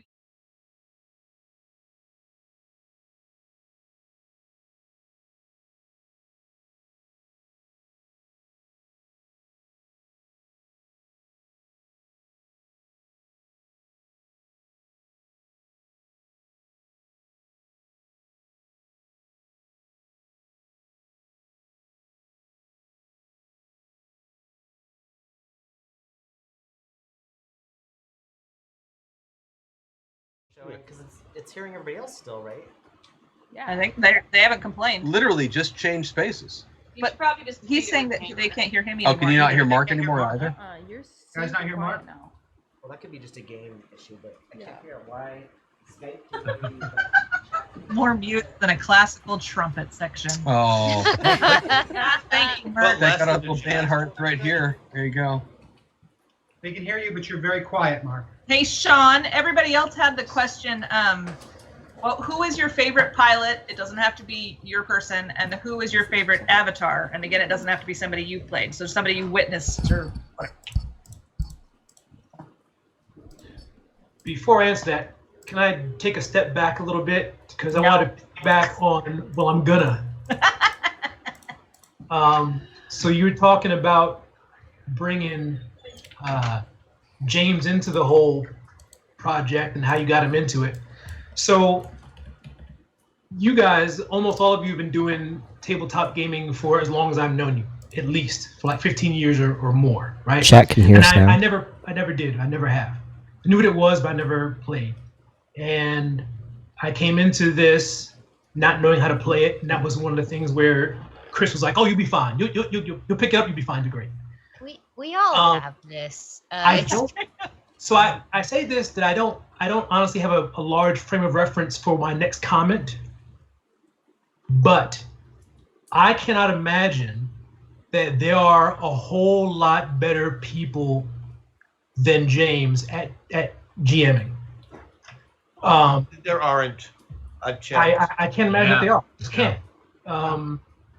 From the dedication he puts into the stories in the games, to making characters, to doing voices, to adapting on the fly to the stupid things that we do, Might be the hardest part. to not being a smarmy jackass. All that you would expect from a games master kind of persona, the stereotype of it. Yeah, I don't think there could be a whole lot better than James at this. So just want to throw that out there. Thank you, Sean. You're not wrong, man. No, that's true. That's true, man. So, Especially if you've never played before, he's not holding your hand, but he's making sure that you know what direction you're pointed in, and yeah, the level of patience as well. at times during a game when he should be like, oh. He's like, all right. The patience. He's faking it, but he's like, okay, let me roll this die then. Okay. So, cool. Let me just get rid of this whole page that I had here. Somebody pulled a spaceship out of a hat. And fortunately, the rolling of the die is a very similar emotions to what he really wants to. Very similar emotions. So, yeah. Dirty. Really quickly, chat, if anyone joined late, if you want to ask us a question to have answered on air, I think there's a store that you can... I do have a list I'm going to be getting to here very quickly. Yeah, but if anyone has another question... We might need to pick it up. We're an hour and a half in. Oh, yeah. Okay, so answer the question. Okay, so here's the question was characters and avatars? Was that? Your favorite pilot, favorite avatar. Favorite pilot, favorite avatar. Does that mean okay. Wow, okay. I'll talk fast because I have multiple answers. So one, favorite pilot avatar. I think I like Krieger just because I don't see Vansel very often. And so it's just a chance to play with Vansel, because, we used to do improv together. And so the other time I've seen him in the recent years has been doing this. So for that reason alone. I really like Patrick and his son. Patrick is hot. I'm just gonna tell you. I like Patrick and his son just because. So me coming into the show, having so much less familiarity with it than everybody else, it's like, okay, I'm not sure what the storyline is. I'm not sure where we are in the universe. I'm not sure what I'm supposed to be doing, but I do know the buddy cop dynamic. And so my character playing off of Patrick just worked well. It was Every easy time. for me to just go off of that. And then having his son there added that extra, because in a lot of buddy cop movies, there's the third person that's either the hostage we're trying to protect or the Leo Getz character or whatever. There's a third person. We've got an autistic kid with a sniper rifle. So probably my favorite combo was me, Patrick, and the kid. So that was great. But for me personally to play, when we did Borks, and I got to play Brawly Bork, or when I played Mike, because my normal character is so type A, soldier, in charge, mercenary. So to play a hapless goof is just a nice break from my normal default guy. So Mike and Brawly Bork is just goofy characters to have fun with.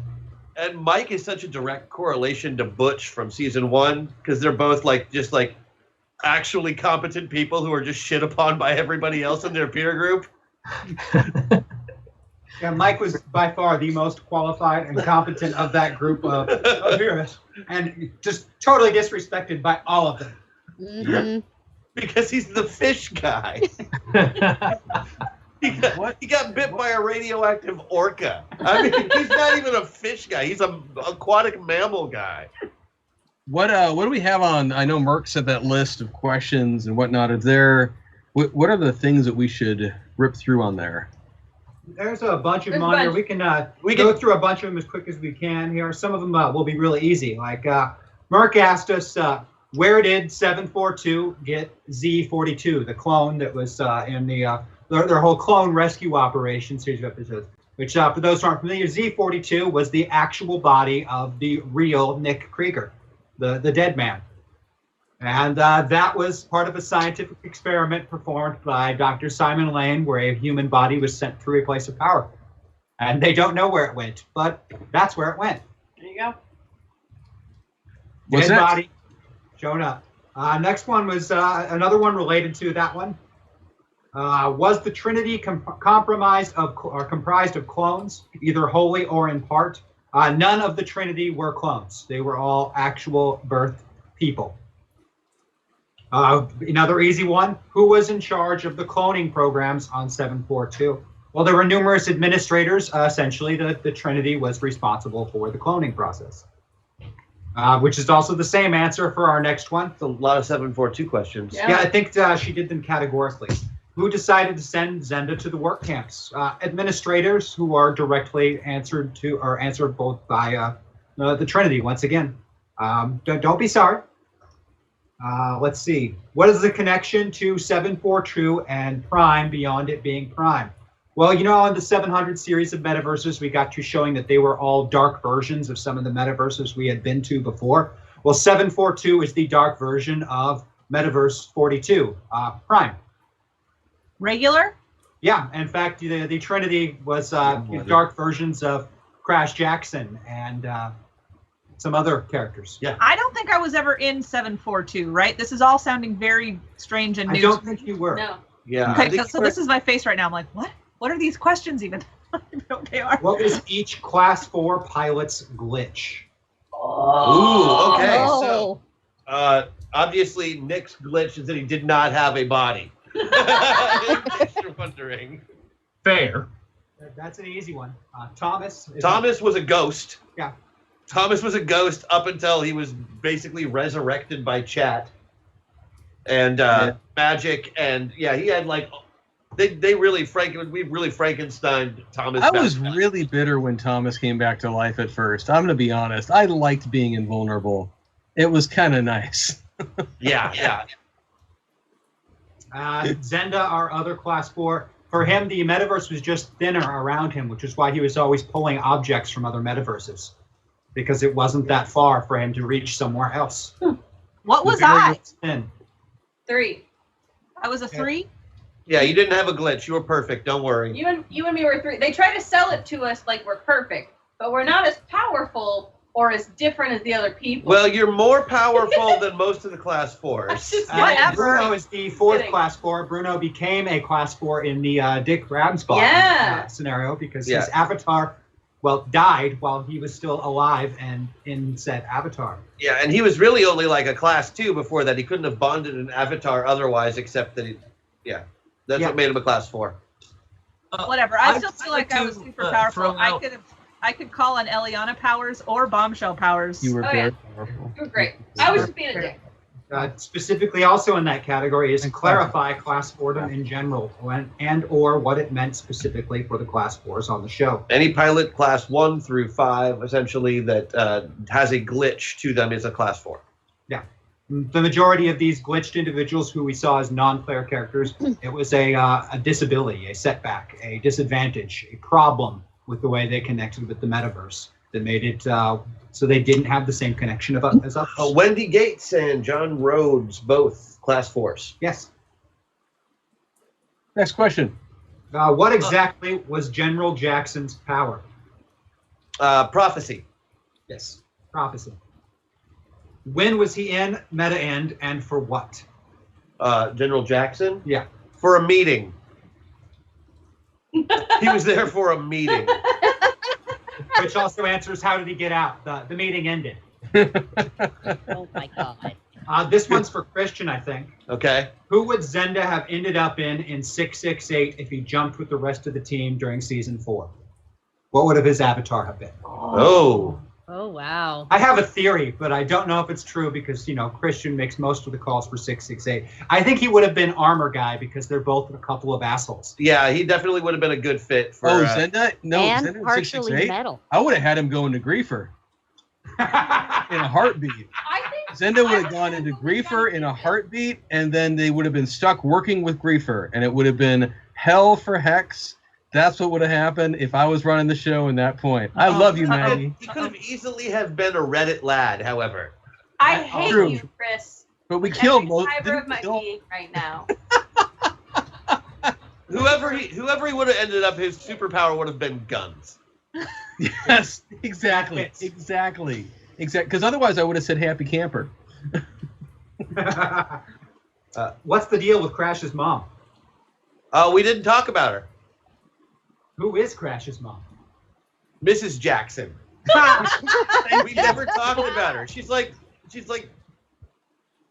not in the picture, man. She left. Sorry, Miss She's Jackson. gone. She's ski-daddled. For real. Is Zenda the only 742 clone to have ended up in Meta End? As far as I'm aware. Yeah, I think so. Oh, sorry. Quick tangent, but just because of something that happened in chat, but it goes back to an earlier thing about things that changed or got revealed too early or whatever else. Griefer being a robot only happened because you killed Griefer way too fast. Oh, because I wrote the best haiku ever. Yes, exactly. Like I did not want to give up that character, and you ended her so quickly that I was like, oh, I have to salvage this somehow. And that was the lame ass thing that came into my brain right then. But you solved that problem way too quickly. And I had a week to come up with that haiku, and let me tell you, every single day that week, I wrote multiple haikus on how to destroy that person until I got it perfect. Yeah. And I guess I didn't answer the Crash's mom question very well. I'm sorry. She left because she wanted to live a life where she wasn't under the thumb of a crazy colonel that could tell the future with 2 weird kids that she didn't want. That makes sense. Okay. You go. Let me skip to it. Why did Mofield shoot Zenda in Meta End? I think that's partially a Chris Odie question. I've always had a theory about this, but I'd love to hear Chris's answer. Oh, I forgot that happened. Again, you're in the moment, in the show, things happen. Yeah, I know. Why did he do it? Oh, what was it? Like it was. Hold on. Fadier, 2 kids. Yeah, Tess. Crash's sister was Tess, Lisa. Yeah. The rebellious, strong-headed child, and then Crash. Oh, give me your theory as to why, James, and that might actually remind me. Well, Mofield, I believe, was a traveler and therefore was probably familiar with places like Arena and knew that, Zenda essentially had a price on his head. He could get in at least some credibility or good reputation or even paid off by certain individuals for killing him off. I mean, lots of people didn't like Zenda already when we first met him on the show. He had a lot of enemies all over the place. I think that's a better answer than the one that came to mind for me that I think might have been my initial inspiration, which is that I thought it would be funny. Also true. I knew the real answer to that one. What/who is management? We can't tell you yet. I'm sorry. Did you just see the look that these 2 did? He read that, and then 2 of them were just like, well, we can't answer that question. Because management pertains directly to the diner, and we're going to be learning probably quite a bit more about that coming up. But Reliables will touch on that sort of thing. So you can go ahead and give me a substitute question in that particular bracket. Let's see. Whom did Thomas teach? He taught the children of the employees of the program. He was just a regular. He was a regular school teacher. Which also kind of covers where did they come from? Well, they were the children of the employees. Sometimes when a mommy and a daddy. And they love each other very much. They do a very special kind of hug. And what happened to them? Because there was also the question about missing kids, I believe, or something of those lines. Well, there's been yeah, those different- the children Yes. and Yeah. the missing kids are very, different things. Not yeah. the same thing. I know you yeah, like. there was we kind of did an early red herring that I'm assuming will pay off eventually, or a misdirect. But yeah, there's the children of the employees and there's the children, and they are not the same. Right. The children of the employees and the children are not the same children. Yeah, but we used that deliberately as part of the convoluted confusion when Thomas was introduced, and I think it was either Tessa or the agent was. I think it was Tessa who was upset looking for him, if I remember correctly at the time. And what happened to them? The ones that Thomas taught, I assume, went on to have other teachers and get diplomas and live lives. Or, like, one day, like, the warehouse gets broken into by a bunch of project guys and they all get gunned down. We don't know. We never said. That's true. Those could all be That's dead horrible. euthanized children. I don't know. They're living lives, obviously. I gotta say, watching Helen's face during some of these questions is very funny because she was told by Christian to specifically not watch any of the previous shows. So a lot of this, like, there's this, like, weird. I just kind meant of, like, it first. I wait, didn't mean what? she couldn't go back if she didn't want to. There are 400 hours. Yeah, but you're in like 100 of them. Okay, in that case, there are 300 hours. Just to make sure that got answered in chat. So yeah, the children in capital letters, that's not something that's going to be answered now. That's different than the children that Thomas taught. Yeah. Totally, we can answer that part. But in a lot of ways, the children are the metaverse. Yeah, right. You can say that. Not a metaverse. Short answer, like nebulously, the children are the metaverse. How did Nick and Thomas know each other? Nick and Thomas knew each other for a variety of reasons. They were partnered up on a mission, the one that led to Nick's death. They were in the Weird West at that point in a pair of avatars, and I forget their names right now. I do have them written down because I knew who they were.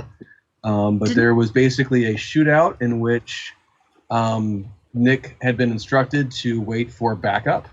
And as he had Thomas, who was just a scout and not a combat worthy pilot at that point in time, he decided he was just going to go in, and led to his death. And so he blamed Thomas for that. And Thomas was kind of okay with that because Thomas's wife and Nick had been having a thing. And so he was not especially sad or motivated to protect Nick and keep Nick from dying.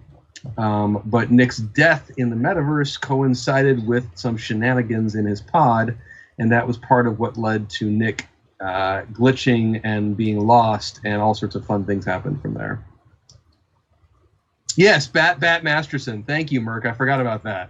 That was Thomas's Old West character who we never met, was Bat Masterson, who's a vampire gunslinger. Because he's Bat Masterson.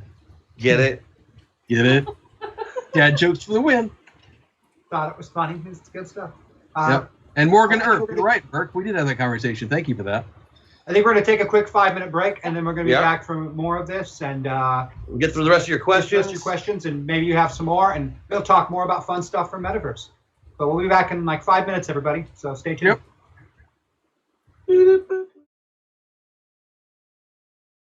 Matt Vansel. Does it make me magical? Red card. Oh no. No.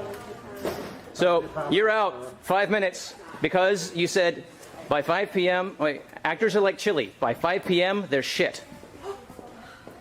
Fair enough. It's a fair cup. You in.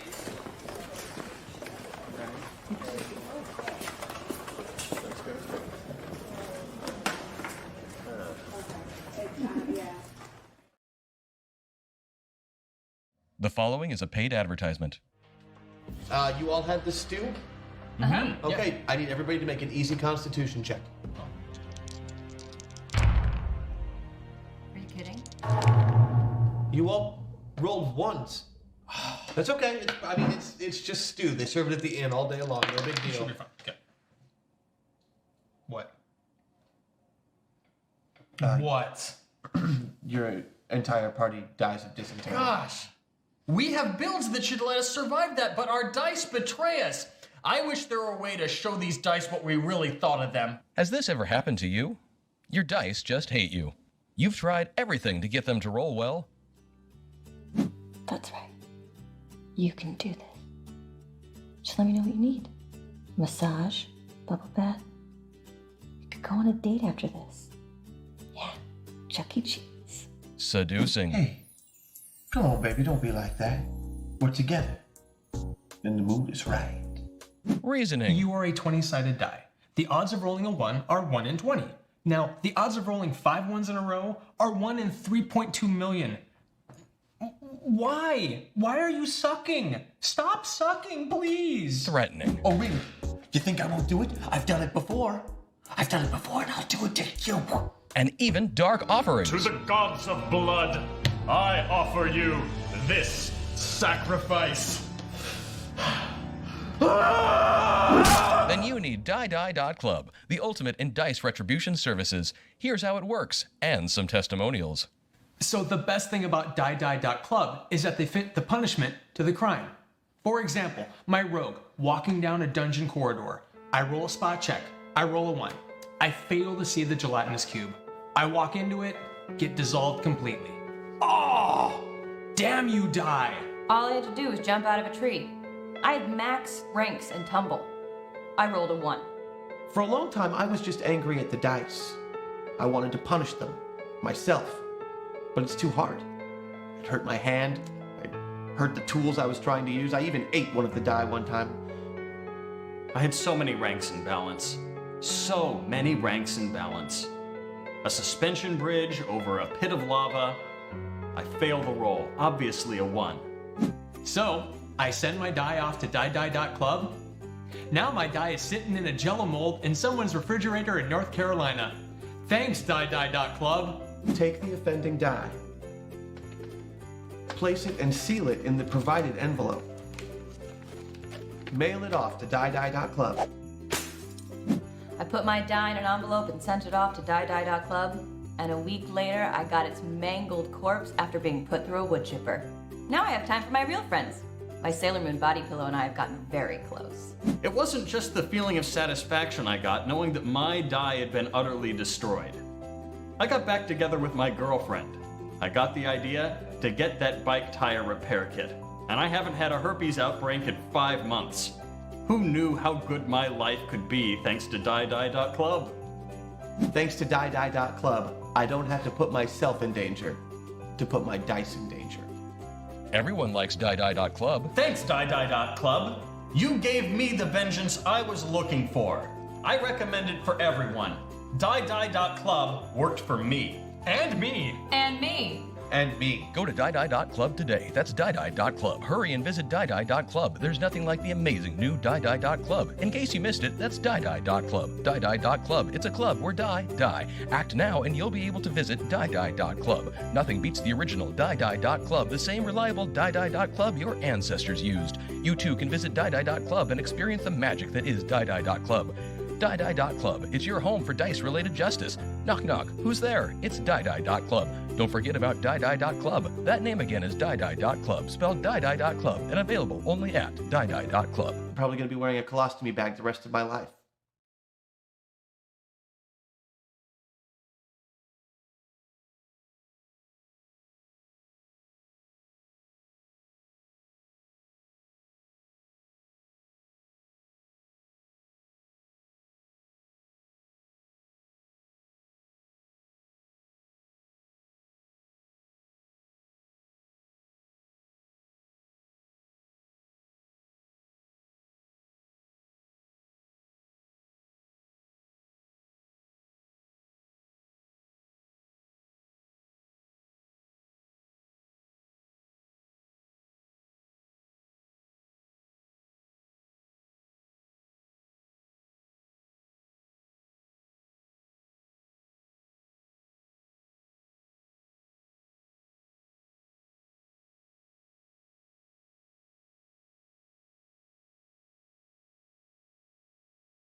Hi, everybody. Welcome back. You're here for Talking with Metaverse. Actually, I don't know if that's what we're calling it, but that's what I just called it. It's good to see y'all. I realize now what Sean was talking about earlier when he talked about the punchable GM. Smarmy. Smarmy. That'd be me. But hey, it's good to be back here with you, and we're going to take a moment right now to share a waffle together. I'm hoping that everyone will join me in this song. Full disclosure, the rest of the cast doesn't have the words. Numbers in meta end hashtag question hashtag dance. Dance. So we should sing while we dance? Well, no, because it's different songs. So we'll sing this. You guys can keep talking while I go back to my notes and research what those numbers were, and then I can answer the question of what the code for the numbers were. Because I don't remember off the top of my head, but I will remember when I look at my notes. Does that sound fair? Okay. Yeah. Okay. Are you getting ready to dance, Luke? Is that what's happening? Follow that. Well, I mean, I'm prepping. I really like how you get into character, sir. We need to work together more often. This is good. Okay. No, this is a great song because you all know it, and it's really, unfortunately, it's repetitive, but I think we'll pick it up and we will enjoy it. We sang something like it in the Borks Yes. for a holiday special. It is. It's the 12 Days of Metaverse. Okay? 12 Days of Metaverse, you say? Yes. Are we doing the dance first? Because Luke is ready. Oh, well, we don't have the... Okay, sure. Spotlight's on. Ready to do the dancing? Hang on. We don't have the song that's going to play. Oh, so we're really going to... No, sing something. Luke can dance to the song. Sarah's done. Okay. On the first day of Metaverse, Team Zoe gave to me sci-fi mixed with dad joke comedy. Aww. On the second day of Metaverse, Team Zoe gave to me I Punch the Bank, sci-fi mixed with dad joke comedy. On the third day of Metaverse, Team Zoe gave to me What the Borking Bork, I Punch the Bank, sci-fi mixed with dad joke comedy. Hey, you guys On are the on your own. fourth day of Metaverse, Team Zoe gave to me I Go Swarm for What the Borking Bork, Oh, I punched the bank. sci-fi mixed with dad joke comedy. On the fifth day of Metaverse, Team Zoe gave to me Sun, Moon, Space, Time, Chad. I Go Swarm for What the Borking Bork, I Punch the Bank, and sci-fi mixed with dad joke comedy. On the sixth day of Metaverse, Team Zoe gave to me I'm a Write It. Sun, Moon, Space, Time, Chad. I What the Borking Bork, I Punch the Bank, and sci-fi mixed with dad joke comedy. On the seventh day of Metaverse, Team Zoe gave to me checkmark for the human, I'm a Write It. Sun, Moon, Space, Time, Chad. I Go Swarm for What the Borking Bork, I Punch the Bank, and sci-fi mixed with dad joke comedy. On the eighth day of Metaverse, Team Zoe gave to me Chat Sends a Flood, checkmark for the human, I'm a Write It. Sun, Moon, Space, Time, Chad. I Go Swarm for What the Borking Bork, I Punch the Bank, and sci-fi mixed with dad joke comedy. On the ninth day of Metaverse, Team Zoe gave to me Physics be damned, Chat Sends a Flood, checkmark for the human, I'm a Write It. Sun, Moon, Space, Time, Chad. I Go Swarm for What the Borking Bork, I Punch the Bank, and sci-fi mixed with dad joke comedy. On the 10th day of Metaverse, Team Zoe gave to me He's Your Grandfather, Physics be damned, Chat Sends a Flood, checkmark for the human, I'm a Write It. Sun, Moon, Space, Time, Chad. I Go Swarm for What the Borking Bork, I Punch the Bank, and sci-fi mixed with dad joke comedy. I started this way too high. No, it's fine. On the 11th day of Metaverse, Team Zoe gave to me Bubblegum, Parachute, Flex Tab, Vape.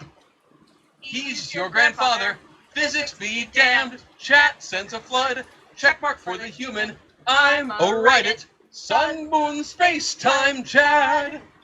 I Go Swarm for What the Borking Bork, I Punch the Bank, and sci-fi mixed with dad joke comedy. Okay, you ready? No. On the 12th day of Metaverse, Team Zoe gave to me Suck on these fun bags, troll face. Bubblegum parachute, flex tab vape. He's your grandfather. Physics be damned. Chat sends a flood. Check mark for the human. I'm alright it. Sun, moon, space, time, Chad. I go swarm form. What the borking bork? I punch the bank. And sci-fi mixed with that joke comedy. Lucas Edmondson, ladies and gentlemen. Lucas Edmondson. Luke, you were everything. You were everything during that, Luke. Absolutely. Yeah, Luke, you made that. Really, it doesn't work without you. It's Well, I do what I do. You know what? I thank you, Luke, for being you. Apparently, he's your grandpa, is what people are telling me. I relied on chat or the rest of the team for that, so I feel vindicated. What was 4? I go swarm form. I go swarm form. What? So it's No, it's PFFFFT with the sign. Boom and howdy. Yes, yes. This is like. I really enjoyed Maggie's reaction to all of that. I miss being mocked by Maggie, and it really made me happy. Yeah. Thank you, Rickety Cat. You're exactly right. For what? Versus. Oh, well, I didn't know. It was my bad. Anywho, that was the 12 Days of Metaverse. I made other Christmas songs, but we don't need to have them right now. So it could be an Advent thing. Every day you release another song. That's true. Although I didn't do any good Advent songs, which as a pastor, there is a strong difference there. What are some questions that we should dive into? Wait, chat. I love you. I'm sleepy. I have to teach people tomorrow. I love you. Bye, my favorite people. I love you, my favorite. Bye, Sarah. I love you. You're cute. Hey. Bye, Mom. Love you. Bye. Let's go back to some of these questions that they sent. Let's get serious. Right. Everybody get real serious now. Metaverse questions. Let's see. We left off with how did Nick and Thomas know each other? We answered that one, and that goes into what, if anything, did Dr. Lane do to Nick? Well, he sent his body through a place of power, which was how it stumbled into 742. He attempted various experiments using his corpse after he died and participated in various experiments while he was still alive, along with experiments involving Thomas and many other of the very initial metapilots and metapilot program. Horrible experiment. Sometimes he would just take his corpse and have his thumb swipe left on Tinder. Just Yeah, sure. Let's see. When did Nick die? Which one? Let's go with the original Nick Krieger, the real Nick Krieger. When did the real Nick Krieger die? Vietnam. Vietnam. Why is so much centered around Colby, Ohio? I don't have a question, miss you all, and wanted to say hi. Oh. Hey, Kay. Thanks, Kay. Hey, bud. Miss ya. Yeah. All the best to you. Wait, what was that question? Why is so much centered around Colby, Ohio? Because I like Colby, Ohio. See, I just thought it because you knew I hated Ohio, so you said everything in Ohio. I used to live in Ohio. It's like I just felt like it was a perfect little Midwest town. It's right in the middle of everything. Is it a real place? I mean, yeah. Well, it's a township. I just kept going with the gag. It had already existed before I joined the show. Yeah, I just like to keep more and more and more places. Having to do with Colby, Ohio. I added it originally Colby, Ohio is a fictional Ohio town that this early 90s video store thing happened in, that one of the metaverses was. That's where we got Cop Boxer and Princess Barbaria, Princess of Barbaria. What happened to the rest of the clones in Zenda's batch? Well, he was the only one that had metapilot potential, so they were scrapped. That makes sense. What was Zenda's clone number? I don't know if I know that off the top of my head. You do have it. You do have it, though. I do have it somewhere. It's a Z and a number next to it. No number of real significance. I believe a 4-digit number. I just don't know it off the top of my head. I'll send it to you later, Merc, when I stumble across it. Why did Gabriel target Zenda so much in the last season? Well, Gabriel, that kind of gives you a 2-for-1. Gabriel had a power kind of similar to General Jackson, but rather than knowing prophecy, Gabriel could see into the past and see any individual flashpoint which would result in chains of events happening. And the chain of events that happened that killed his family, that caused the whole invasion, was all based on Zenda entering Prime as a metaverse. And so he blamed him as the person responsible for the invasion and for every terrible thing that happened. A linchpin that if he pulled just right, the one thing that he could remove from the timeline that would fix all of his problems in his twisted mind. When did Prime become Prime? Quite some time ago. Nebulous number that we may have to concrete down a little bit more. I believe in the 50s, but I'm not entirely certain on exactly which yeah, year. post World War II. Yeah. But yeah. Post World War II. Post World War II, but definitely pre-60s. What put Jeb in a wheelchair? Oh, he had a great story for this, and I don't remember what it was, but it was, I believe it was an accident. It was a car accident of some kind.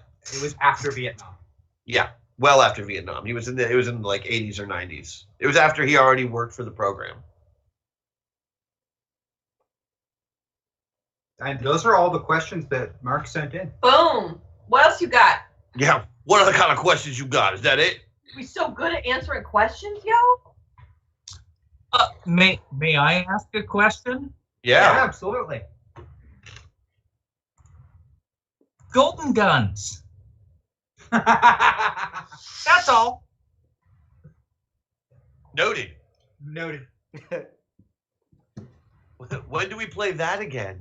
Hopefully really soon. I'm waiting to see the final edited product after audio and video gets finished on the last episode that we filmed rather than did live. And we can compare that to how we did live and then decide how to go forward from there. We basically have 2 pilots as it stands. Which I is feel like delightful. So I feel like you're spying on Chris at work. Oh, sorry. I've just found my notes. I'm going back trying to remember. No. So on the prison codes, like, you didn't give me any of them, right? No, James? this all came from you. I did, however, use them to create my own system later on. Yeah, based like I on know codes I know the P was for Prime, like all of those ones that came. All of our pilots were P's for that reason. Yes. Looking at the numbers, a couple of them have some allusions to, like, I mean, 24601, that kind of thing. But a lot of them are actually, one of them is based on Andy Dufresne's number in Shawshank. Like, there's a lot of prison movies, is what I'm seeing here. Yeah, you did use prison movies, I believe, from your notes for making the initial numbers for them. Yeah, that's where most of these numbers seem to be coming from. Is various prison movies and also from maths. What? The numbers are also coming from maths. Mass? Maths. With a TH and then an S. With a TH and an S? Yeah, MATHS. Maths. Oh, the maths. I was hearing MASS, and I'm like, I'm Lutheran, not Catholic. I don't. What is the? Catholics now I don't get it. mass, but Lutherans tend to have a lot more of it.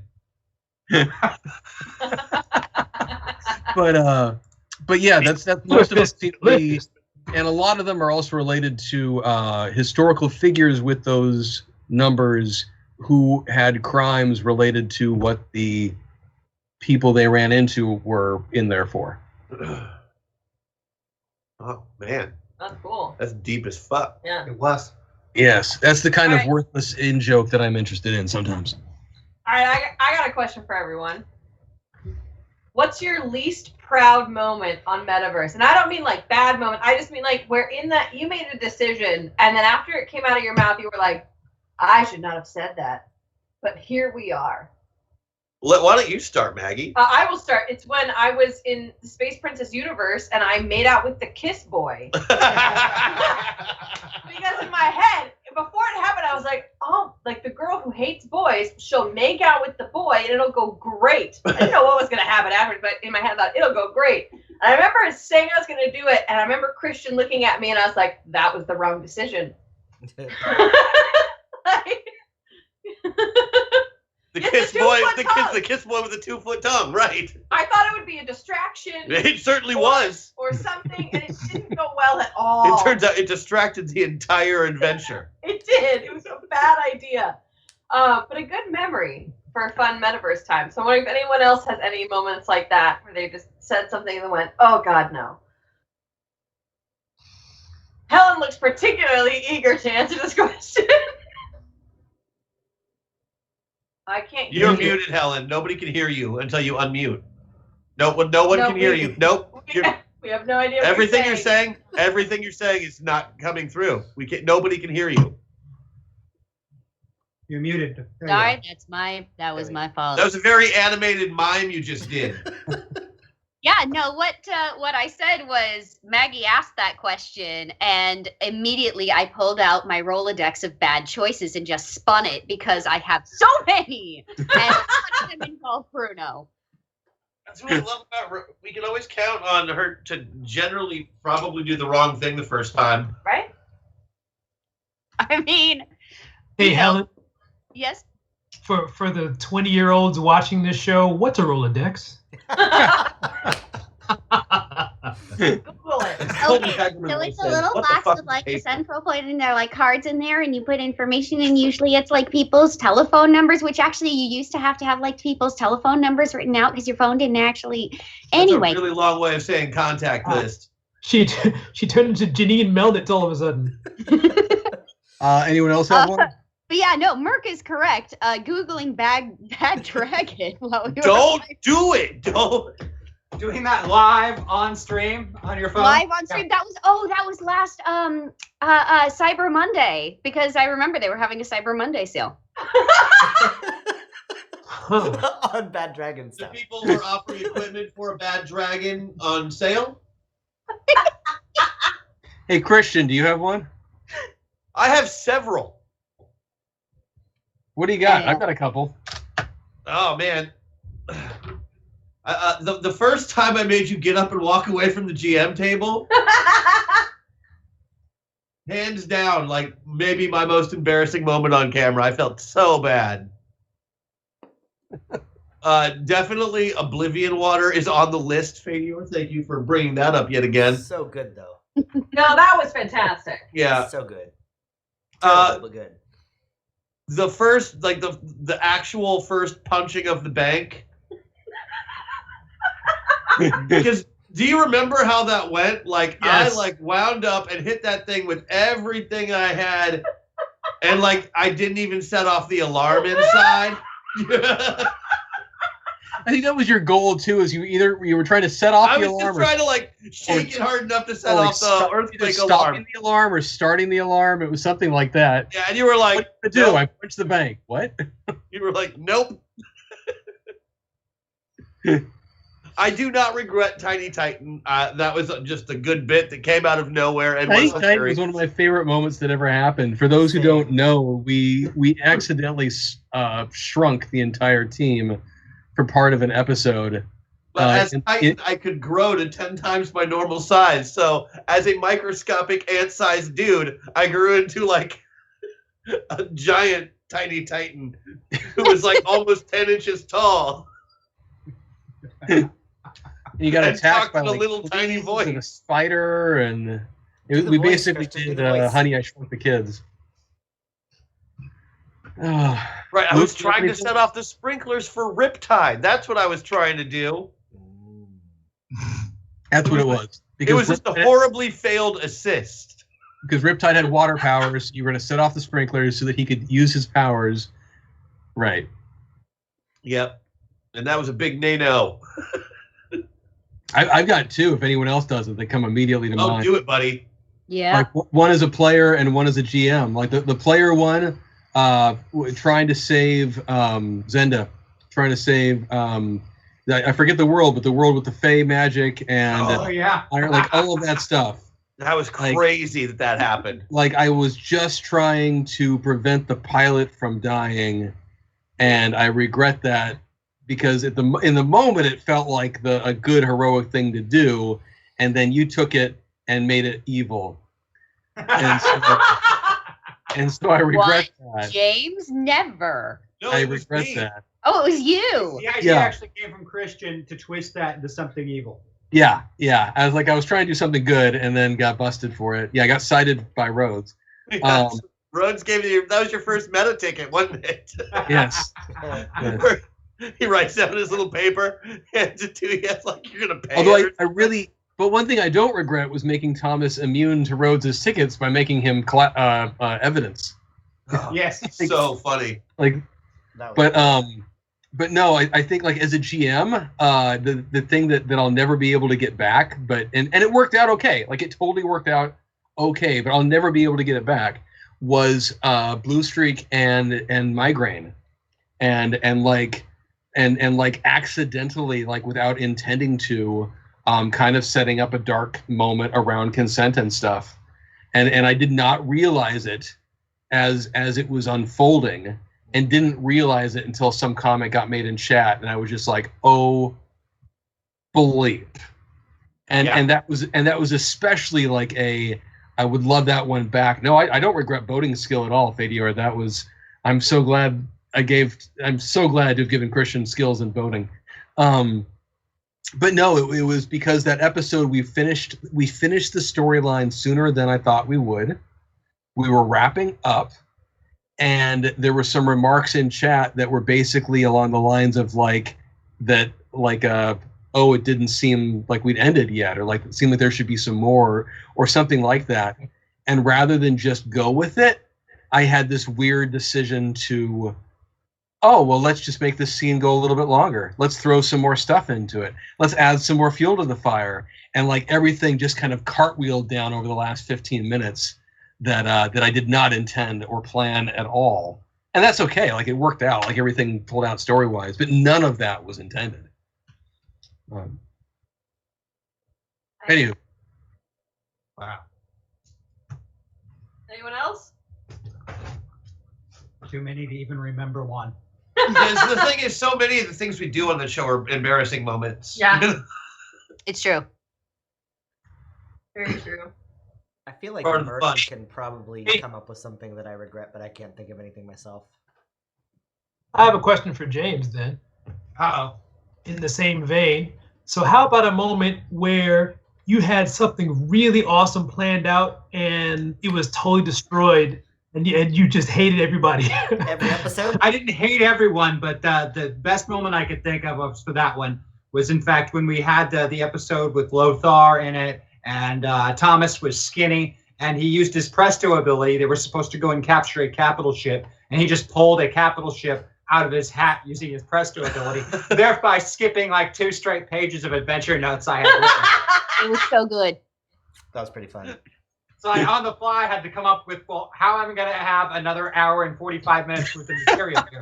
Because half of the problem was they needed to get the ship, and like he's got the adventure plan for them to go and maybe steal a ship, maybe borrow a ship, maybe get nope. So in that particular moment, I just he didn't say anything about it being an unoccupied capital ship. So full crew allotments on board, and they're going to be of the exact same statistics as the security crew we're going to have at the shipyards.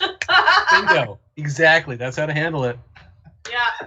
And Merc said, I don't regret kissing Andy. And I gotta say, no, first of all, that wasn't actually my choice. That was a bad dice roll, and that was James's concept that he put into play. That's and true. secondly, as disturbing as it is, it made for like a running gag and a fun character development thing that we got to play with for like the next year, and it was amazing and hilarious constantly. So absolutely, I do not regret And that at all. to Bruno be fair, I regrets it. don't think either of us had that.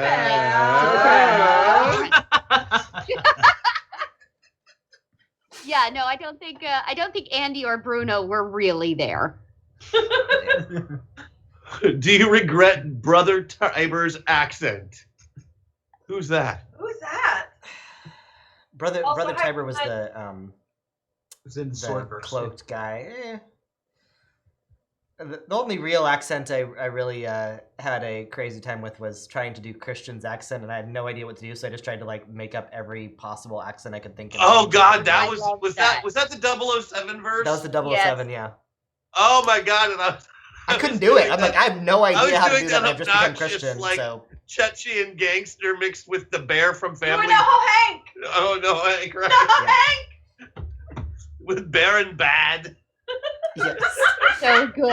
I couldn't even begin to like wrap my brain around trying to do that accent. So I'm like, well, I'm gonna do it terrible no matter what I do. So I will just try and change my accent and do something completely different on every word, which kind of worked, but it was fun Oh, anyway. the original Demon Hunters. That's a thing. Oh my God, I loved that episode. That was so much fun. I don't think I've ever laughed harder at the table than I did during that episode.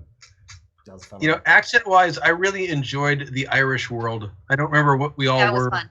Oh yes. But the I don't think I was in that one. No, that was one of the ones you weren't in. That was great. They were all family. Yeah, I remember. Yeah, I remember. Yeah, that was fun. That was so much fun. Yeah, that one. Was Infraang asked about, for the DMs, what moment were you most proud of? The GMs, what moment were you most proud of the cast? Oh, my auto scroll. What moment The were you decisions they made or the directions they went. for the decisions they made or directions they went? Yeah. Wow. In 768, when we had the Dark Sentinel City, when instead of taking on the really screwed up and troubled Butch Baker from that metaverse, they set him back on the right path and put him back to like being a better person instead of just writing him off as the villain he had started to become. What's up, Helen? We so cool? He had it written that we weren't getting out of that without a big fight, and we did. And we did. And we did, and put my favorite character back on a better path. So that made my heart really happy too. Yo. Yeah, I think that whole arc was so hard. It was. Like, yeah. It was so hard, and like, how fucking dare you, James? By the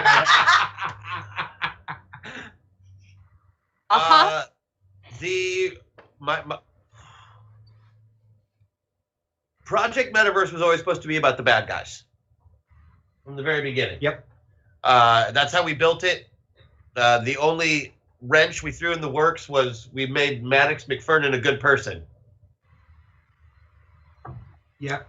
And she made it so that instead of doing all the bad things, like they did the one bad thing out the gates, and even then she was against it. Yeah. And then they got on board with her. You know, she kept pushing them in the direction to do what was right. And then they did. And that's And like Brony Robbins became a good person.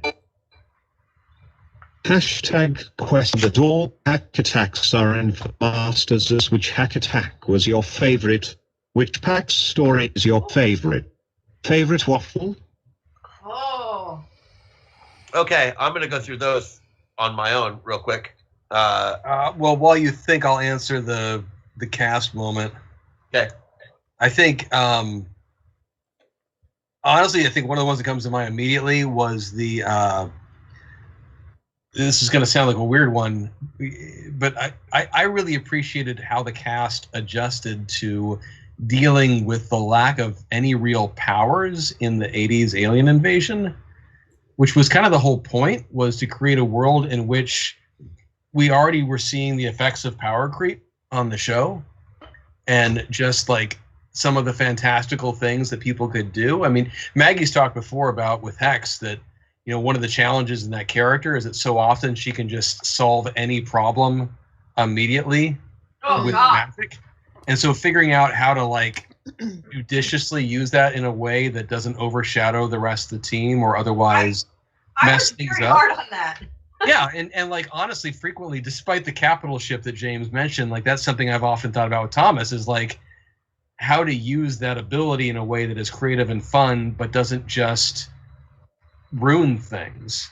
Yeah. And so one of the things I loved about that world was because it was so low power, and that was deliberate, was to be like, how can these pilots begin to use the idea behind it was how can these pilots begin to use these abilities and not just rely on the super powered insanity of their avatars, right? And find more creative ways and ways to use some of their own stuff. And by and large, it worked out, and so I was happy with that. Like it gave us the tridentures, and may they rest in peace. And they live in our hearts. They do. It was basically the Golden Girls on a cruise ship armed with a trident fighting off an alien invasion. Helen, I think you would have liked it. That sounds amazing. I really think you would have liked them. Yeah. I think They were very cool. It was pretty fantastic. All right, Chris, you want to hit Mark's question? Yes, I do. Favorite hack attack was definitely the first flood. I mean, you can't beat it. 100%. Other hack attacks were before that, and they live in my heart as well. But the fact that chat got together and flooded an entire metaverse just so I could use my boating skill, like it was just so beautiful. Actually, for Luke and Helen and Sean, do you know anything about that? Like what? We got told a little bit about it during project because we got attacked by the flood. Gotcha. And I think one of us had a boating skill, and as we were going through being like, we're in the Weird West, why are we going to need boating? Well, and that's, yeah. So when Now, I believe we all had the boating skills. Oh, did we all have better? At So- 18. So when building characters for that world, the math lined up that I had some extra points available for Christian's character. Okay. And so he was supposed to be Richard Gatling, the inventor of the Gatling gun, and we pimped him off as like this technomancer basically, because everybody was supposed to be kind of like, a little superpowered, a little skewed, like the druidic Johnny Appleseed or Ninja Emily Dickinson. So he's basically this technomancer, Richard Gatling. But he had a couple points left over, and the way Tristat worked, I couldn't invest it in anything super powered. I'm like, well, boating, why not? That's something we haven't used. So threw some points in there, and then Christian, as Christian does, he got really salty about it, and it was like that combo where. Hold on, is this entire adventure taking place in the desert area? Yes. So he got really salty about it, and it was kind of like that border where it's like he's kind of salty in character, but he's also kind of Christian salty, and so I'm always that way. And so like it's like this is going on. He's complaining about it. He complains about it several times during the episode, and chat starts being like, we should help him out. He should get to use boating. And so at some point in the conversation, then, and I'm watching this unfold because none of the team can see chat other than me right then, and so I'm seeing out of the corner of my eye this conversation that's like building about, we should make water, we should do a flood, da da da da da. In the back of my head, I'm like, oh fuck, like what do you? No, don't do a flood. What are you talking about? Don't. We're in the old. No, dear Lord, please don't. And I'm thinking this in the back of my head while talking to the team and running the show and all of that. And then sure enough, they did the thing. They flooded the city. And so then it's like, okay, now we have to endow. Okay, so a dam breaks, the flood happens. How does this change the encounter? How does this change everything else? And it like just all goes from there. And then chat was so entertained, they decided to start flooding everything. They're murderers. They Okay, so was that the precursor to 'cause the first arc that I did, and this was back when John Stone was still a human. Yeah. We had, I think there was a flood of ants. We had a lot of different floods. We had a flood on a space station, the 80s invasion, and I turned it into the flood from the video game Halo. Which worked well. The flood. Because we needed a flood on a space station, and I'm like, well, what are we going to... Oh, that's what we're going to do. Like, the flood of beavers? Yeah, the flood of bushes and beavers. There's been at least one flood of corgis. I'm sorry, a flood of bushes and beavers. You have my attention. Oh, yes. No, you missed that episode, Helen. Yeah. I did. It's everything that you think it was. Oh, you were. Oh, yeah. Well, slightly clammier. It's like Yeah. an hour of beaver and bush puns with no plot progression for like an Wait, hour wait. of the Which episode. episode was this? I'm writing it down. Yes. Yeah, Yeah, I had Andy Merc or Double Pax up can in help a us remember spring. which episode that was. We can look it up. I remember that. It's pretty fabulous. It was a Wild West one. We had Yeah, it it was was the the- Tall Tales. Yeah, it's the Tall Tales version. Yeah. So A dark version. suggesting Badump Bump Bump is grossly inappropriate? Yeah, it was Pax's birthday. Yeah, that's right. I'm sorry. It was Pax's birthday, and somehow you got on the beaver train. Hey, I will forgive it. But for me, my favorite hack attack was by far Rabopal. Oh, Rabopal! When I they, do love Rabopal. When they turned Patrick's Winnebago that he traveled America with into a transforming sentient machine, and she transformed in the streets of New York to begin beating up drug dealers. Oh God, it was so good with her giant purse. With bitchin'. Yep, that was my favorite hack attack. That was Bruno's introduction to the reality of that the metaversal weirdness could affect our world, and he was just like, "What?" Yep. And it's on that same question. Pack's story, my favorite one, selfishly, is the one where Zenda says goodbye to Captain Jack, the fake personality he carried around in his head as his best friend who had died for the longest time. That was all of the Rhodes milkshake stuff. Yeah, all the That Rhodes was- milkshake yeah. stuff. That was challenging, man. And for favorite waffle, hands down, Christian doing the Galaxy Tales theme song. Oh my God, I love that. That's good. The Galaxy Tales. Best thing ever. I also like that Butch and Abby's entire romantic relationship all happened on the page as opposed to on the screen. Mm-hmm. Like it was just as real, even though it didn't happen on the show. Yeah. Yeah, I can't pick a favorite Pack story. That's too hard. Yeah, like you got to pick like a favorite volume of Pack's stories. Yeah. Like I love the Sentinel City stories that she does. That's where it all started for me. That's where Abigail came from. I'm partial to all of the ones that helped me understand the characters better, which would be pretty much all of them. All of them, right? Well, that's what I was trying to say earlier. Like I'm trying to get across. Like in the moment, we just do crap, and then we would read a story and be like, "Oh, I did that. I did that. That was a thing that happened. That was a moment." Mm-hmm. Any other questions? Any questions? The thing that I always find so incredible about Pax's stories is that they add so much to these characters that we already know. Mm-hmm. I mean, every time, and it doesn't matter what the story is. It's always this incredible addition. Yes. I have to say, and that I think is incredibly cool. Pax's stories were kind of a turning point, I think, for Andy. Because up until that point, I'd been kind of crashing through and I don't know what I'm doing, and I'm just gonna fuck around for a while. And then again, there was no backstory to know who Butch was when we got into Sentinel City.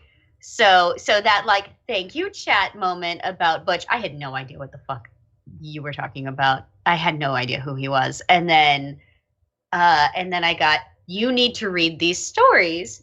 And I did.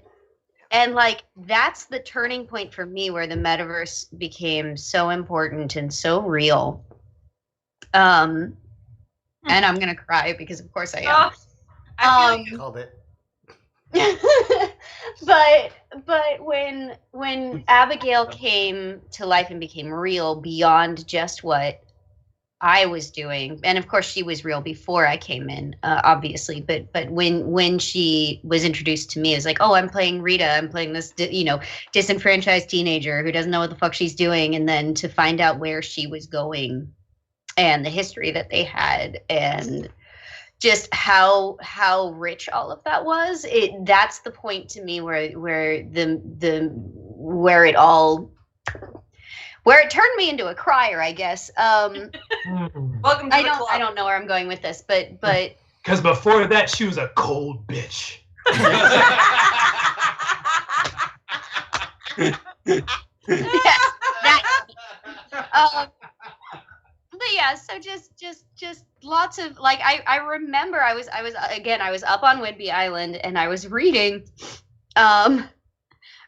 these stories and like crying profusely, and then like going on hikes because there was nothing else to do on the island when I wasn't doing a show, and like wanting to respond, and that's, you know, that's where I started writing songs for PAX, and I think I only ever posted one of them, but it was just a really wonderful interchange of PAX would write something, and then I would, you know, have this very personal moment with it, and would just be walking through the forest, like thinking about the story and singing to myself like a crazy person. But it was really beautiful. For me. I second Helen, and as someone who knows PAX very well, she might have a super awesome novel idea, and maybe she should write a novel. Yes, she should. Just throwing that out there. Any other questions? I think that, I mean, while we're waiting for more questions, like that's one of the things for me that and Christian knows this because we talked about it off and on, but like I came into this project with him with some baggage and not just kind of some resentment, honestly, that over the years with Zoe and with DG before that, I would often get to be one of the people who got things organized but didn't always get to play. And so this was a chance to play and to create and to have fun with people and all of that. And I think one of the things I didn't expect that became all the more fun over time with it was being able to invite so many more people to the table to help make that creation. And you know, that it was never just that, you know, it started off, it did start off with Christian and I just kind of talking about what the hell we were going to do, and then we started bringing in the initial cast about how their characters would be involved and kind of where that would go, and, you know, working with them on their stories, and sometimes it was very you know, what do I want to say, sometimes it was not the most effective way to do it, when it was kind of like, Maggie, who's your character, tell us, as you were talking about earlier. But the heart was there. But, you know, but like, it's been so cool over these last 4 years to be involved in building something that so many other people have now had a hand in building and helping to unwrap that story. And it makes me, like, it does make me a little wistful. But it also, like, it makes me excited about what will be the things down the road that we get to do together. Because that's really all I want to keep creating with this group in different iterations and different forms. And it's just been so healing, I think is actually the word I would use. It's been healing. And I've really, really appreciated it. It has been an honor to get to GM. It has been an honor to get to play. It has been an honor to get to just listen to these amazing folk and work with them. And the fact that I got to do that with my wife, you know, so frequently, and some of my best friends, like, that's just stupidly blessed. And I'm just so grateful for that.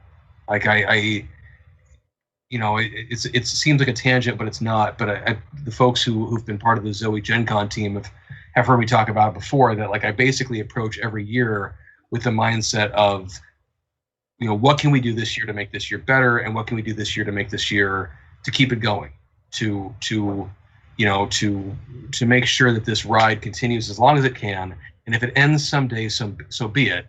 But let's milk every little piece of awesome out of it that we can. And I feel good about this. Like, I feel it's been so freaking awesome to watch, not just the cast and the other GMs but the fans. Like I love that there isn't fanfic. Like there isn't fanfic for Metaverse. There's just additional canon. Mm-hmm. And being able to give up that ownership in a healthy way has been really cool. Oh, that's right. We do. Two things. One, I was gonna say what my favorite hack attack was, and then I still wanted to hear from Leo as to what her favorite pilot and avatar are. But also, Lumiere pointed out that we have a dance break, and we never got around to that. So I don't know if Leo is ready for that, or if we want to do that. Yeah, so I think we're gonna do dance break. So okay, go. Let me prep. Hold on. Luke, ladies and gentlemen. Wait, where the hell is Luke? Except the rest of us I have was to dance too now. Luke's gone, but you got me. Cool. Not really. Luke's I fine. mean, Luke already did his part, and in a big way. True. Yeah, he did for sure.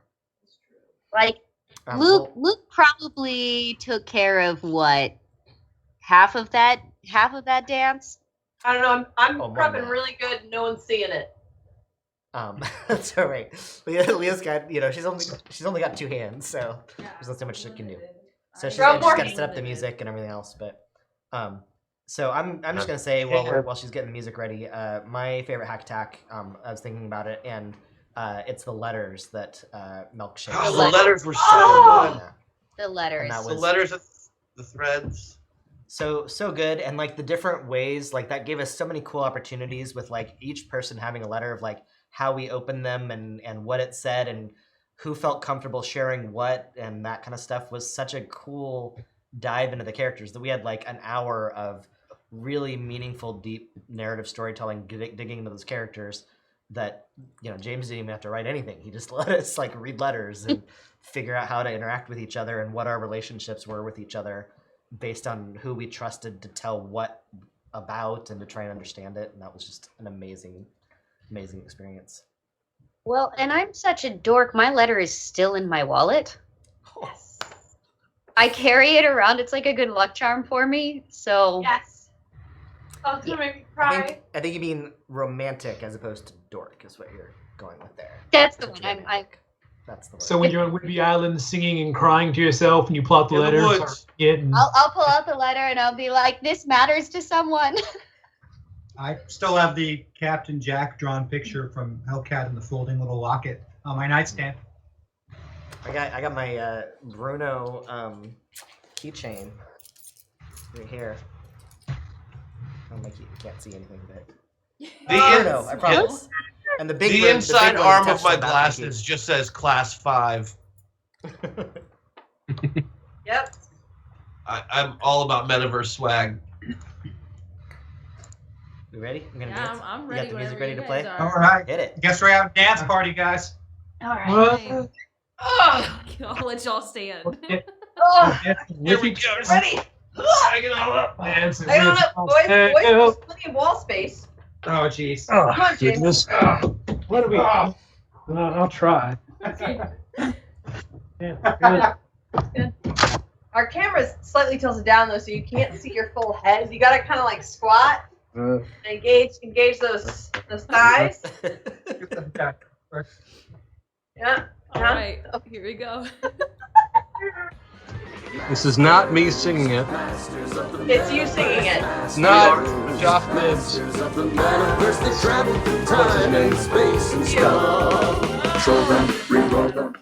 on. The chat can hear it. They can hear it, but we can't hear it. So.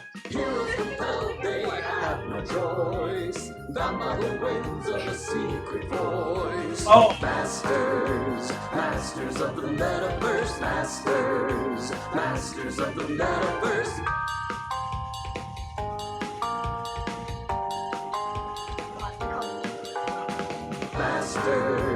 Masters of the Metaverse, Masters of the Metaverse.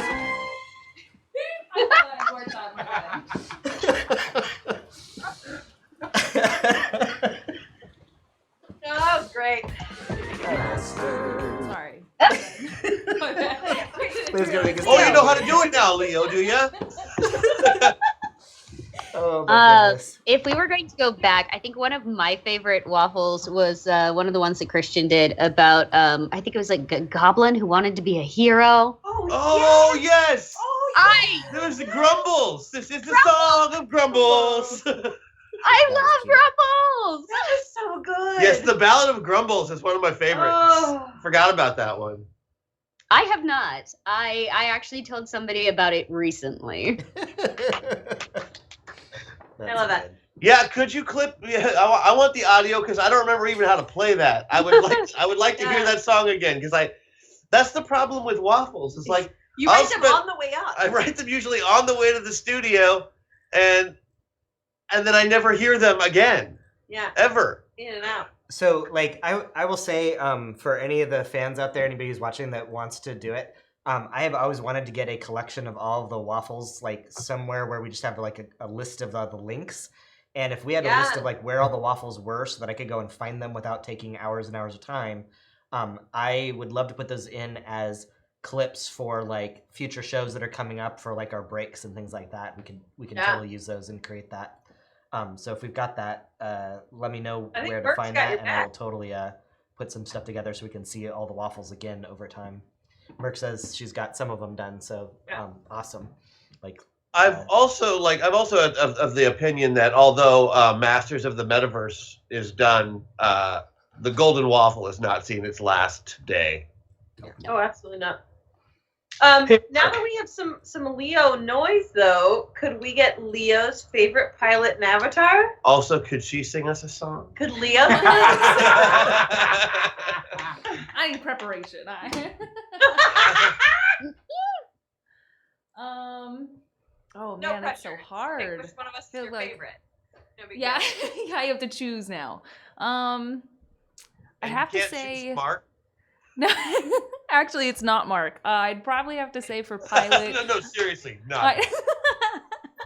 I think probably either Maddox or Aquamarine, because Maddox just has a heart of gold, and Aquamarine, I think that was one of the first episodes I actually did, and I just thought it was so cool what she was bending metal and everything. I was like, this is so cool. I'm so excited to have this job. Like, this is awesome. Like, and that, like, I don't know, I was with that cast for so long that I felt like that really, I don't know, it struck home.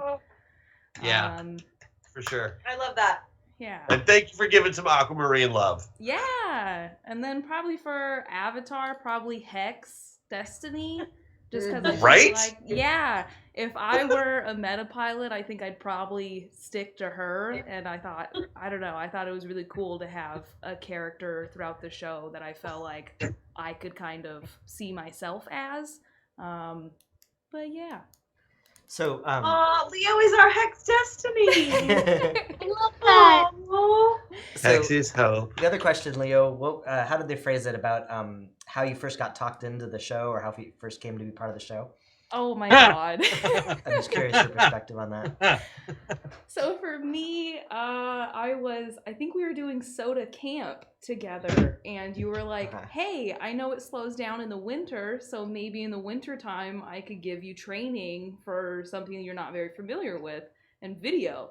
And to any tech person that doesn't like video is the worst thing to be asked to do. And so I was like, oh, cool, I'll just do it because it's Mark. And of course, I was terrified with every piece of my body. I was like, this is going to be the end of my career. Like, video is the worst thing in the world.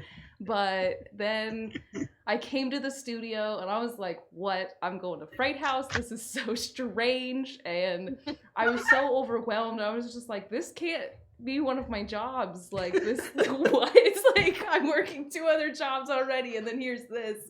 But then I met the cast, and I don't know, every single time I would meet new people, they were just so amazing. Like, I've never been around actors that I don't have a little piece to dislike of every single person. Like, this is the first set of actors that I know there's something wrong. And it just, I don't know, it really stuck. It just, Mondays became my favorite day. Saturdays were stressful, but those were always fun too. But yeah, it's always a good time, so I never wanted to give it up. Hold on. Repeat that last part. Why were Saturdays stressful? For DFA? Oh man. Oh, was that a stressful show? Yeah, it was. And before, when it was only Mark and I back here, and Mark is like dealing with camera stuff, and then I'm back here doing 3 people's jobs at once, and Mark's like, I gotta deal with this. And I think the second DFA show I had ever done, I was alone, and I was like, this is awful. Like, so it's quite a change from Metaverse. Well, Leo, I just have to say, and I think I can speak for all of us, Sorry we called you Mark for 3 months. No, we are not. We are not sorry we called you Mark, because you were Mark 2, I believe. Mark 3. You're Mark number 3. 3, yeah. Because Mark Fehrenbacher's 1. I'm 2. Yeah. But you randomly showed up one day, and Mark was like, this is Leo, and she's going to be doing stuff, and we trusted you 100%. Yeah. And we liked you right off the bat because you are an amazing human, and you have done so much for this show that a lot of the chat does not know. True. And from the bottom of our hearts, like you hold us together, honestly. Like, thank you so much. Well, I'm glad. Well, especially like you all. I mean, our crew is small but mighty, and the way you all have handled this pandemic and adjusting to doing everything remote and calling, you know what I mean, versus. I mean, I know it's hurting cats when we're all in the studio, but this is not easier. No. like as a fellow cat wrangler, like. It's way easier to get James to stop pacing and stand in front of the camera when he's physically. Oh, for sure, right? Mark, I apologize. I missed when you answered the question, but did I say the same thing to you that I said to Sean about coming in? What do you mean? About helping out with the studio, like that you'd be great and it'll be awesome and. Oh, yeah. I don't know because like when I came in, I was just like, hey, Chris, I hear you're doing this thing, and I went up and did the Demon Hunters RPG up at Hyper, and that was a blast. Yeah. And Chris called me on my phone as I'm on live camera, and I'm like, Chris is like the host of the show. Everybody loves him, so I'm like totally just gonna answer the phone on camera, and he's like, "That's right. What do you mean you're there? What do you mean you're talking?" But I basically was just like, hey, this is a way I can spend more time with Chris because I hadn't seen a lot of him in a few years. And, yeah, ironically, yeah, it worked for a little while. And now we never see him. I did it for the same reason, Mark. Right. I wanted to spend more time with Chris. Yeah. Like, because Chris and I go back 20 years. We were in each other's weddings and everything, and we just hadn't seen much of each other in like 5 years. And so he was like, I'm doing this thing, and I'm like, cool. This is a way for me to like get involved. And then when we needed a studio because Hyper was moving to LA and we were setting up, Tacoma was a logical place, and being connected in the theater community, Chris called me up and was like, can you help me figure out where we can set up a studio space down here? And so then Chris and I don't know, Chris found the space over at the Union Club, which was lovely and wonderful and way the hell too small.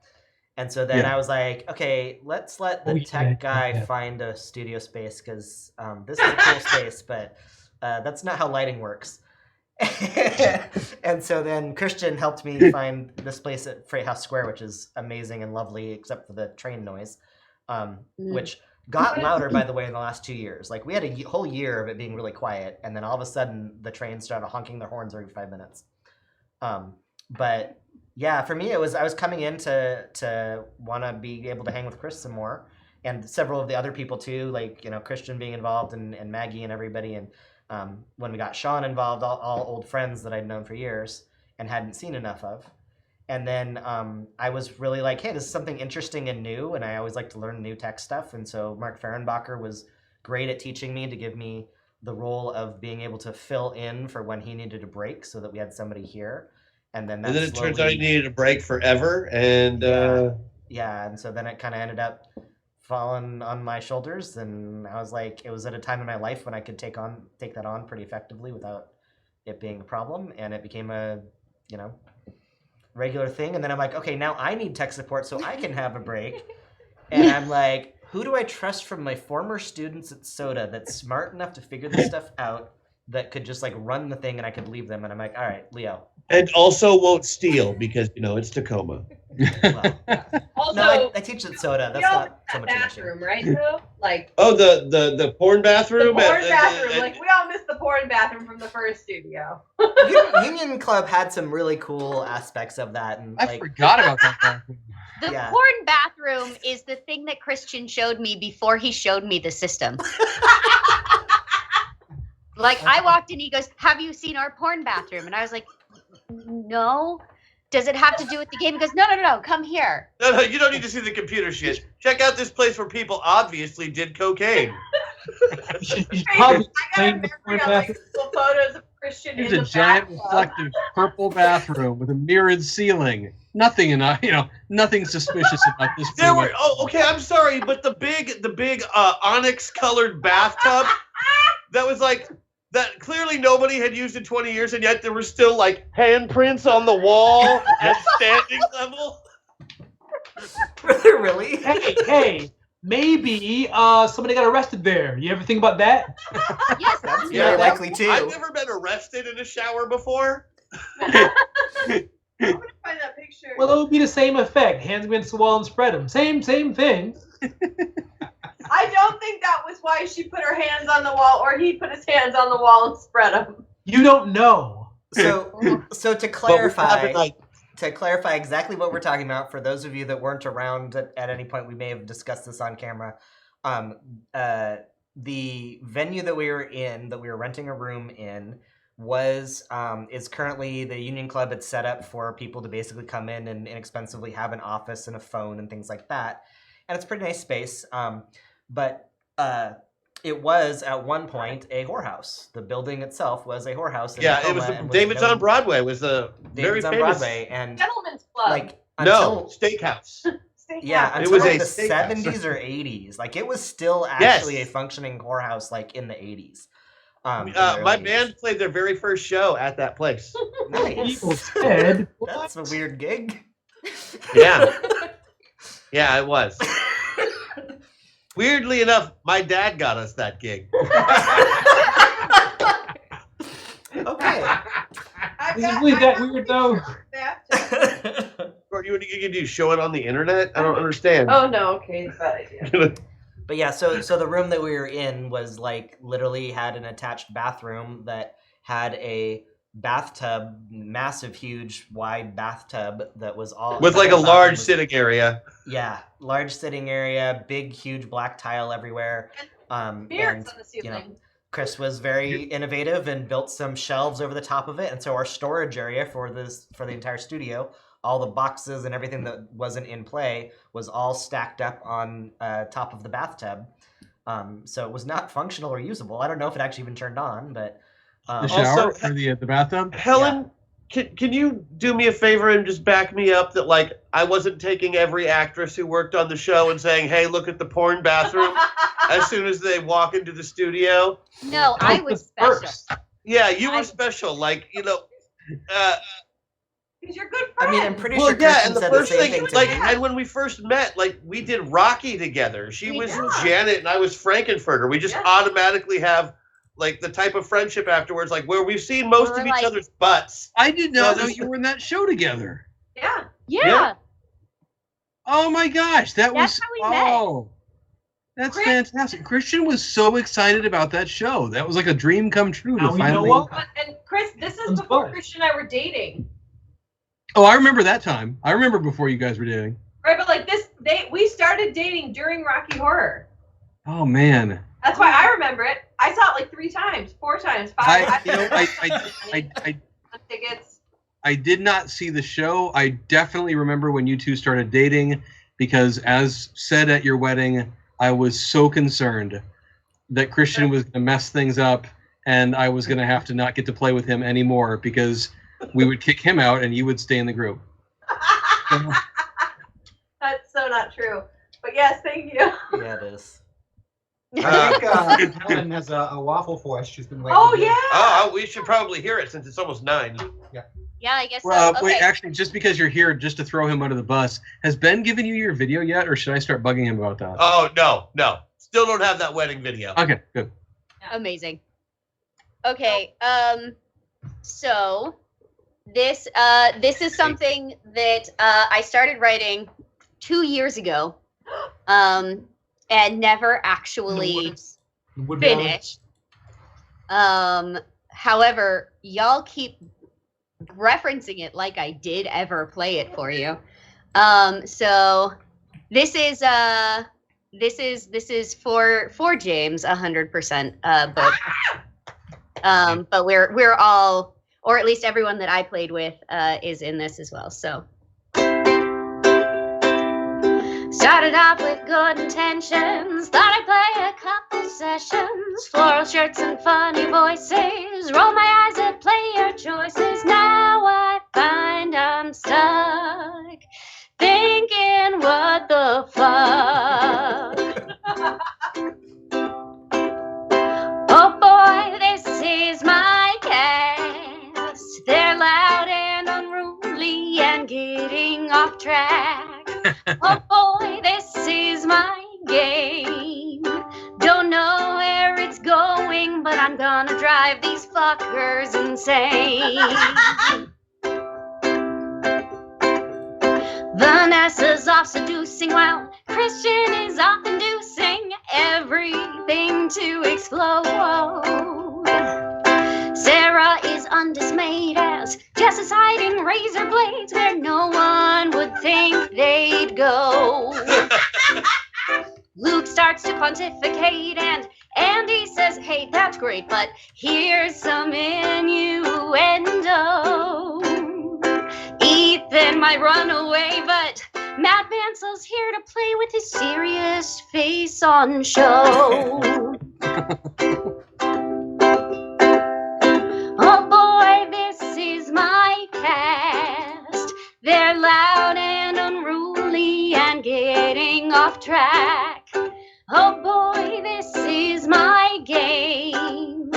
I don't know where it's going, but I'm driving these fuckers insane. John checking what he's heard, and Maggie is good with words. She solves her problems with a verse. Mark's trying to behave, but his avatar's depraved, and Helen is making it worse. Dad likes to see me blush, and Chris Odie gets a rush from trying to bend the rules. Each one is a lunatic, but that really does the trick when it comes to a rule of cool. Oh boy, this is my cast. They're loud and unruly and getting off track. Oh boy, this is my game. I know that it's ending, but I'll miss all these fuckers the same. Here we go. Helen, you made me cry. Oh man, almost like she's a Glade commercial.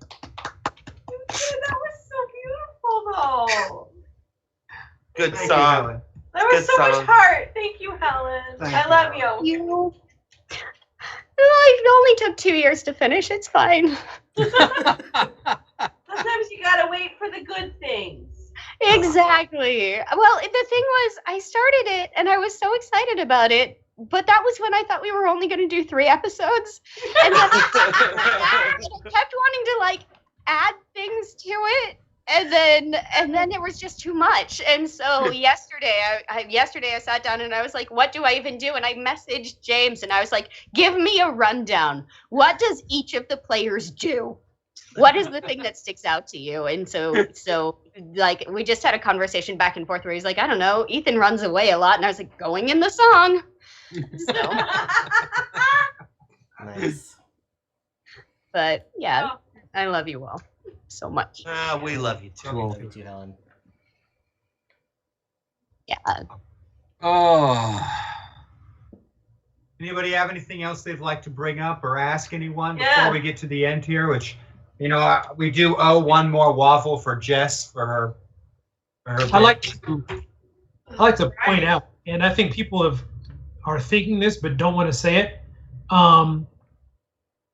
If General Zod from the first Superman movie became a college professor, he'd look just like Mark.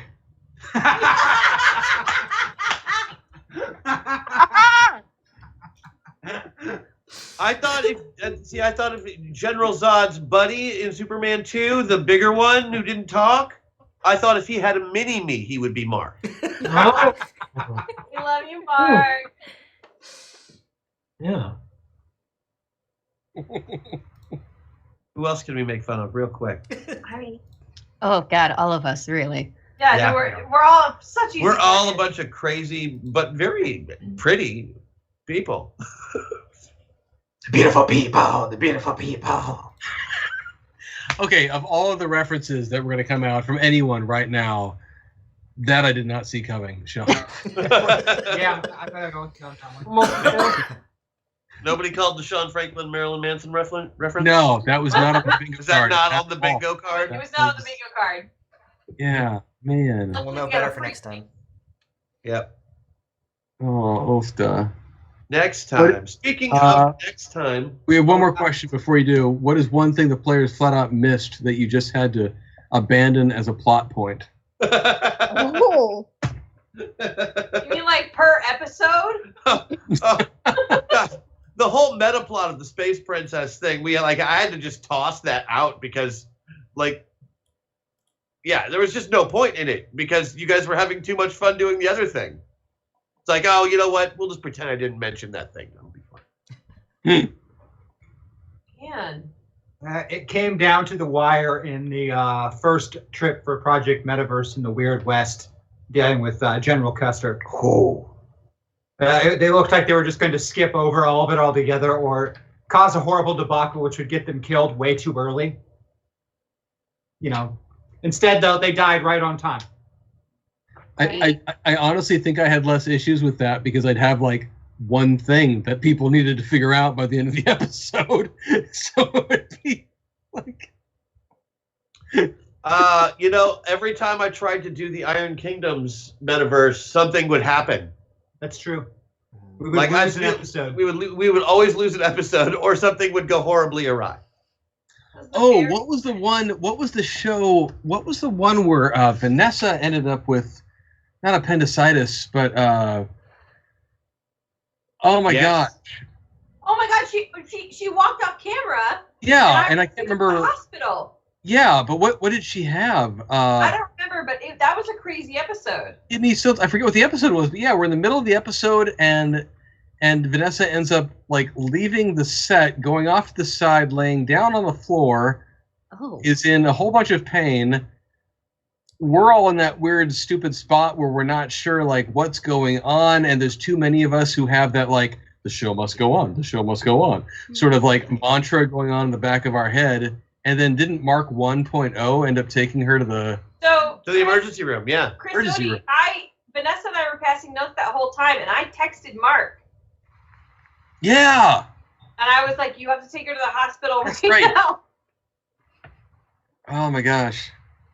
So whatever episode that was, I'm sure I lost something on that day. That's not the point, obviously. But nothing we haven't been able to make up, which is nice. Yeah. Yeah, the only. But I had appendicitis on screen. I thought I just had bad gas and did the episode. Yeah. Oh. Yeah.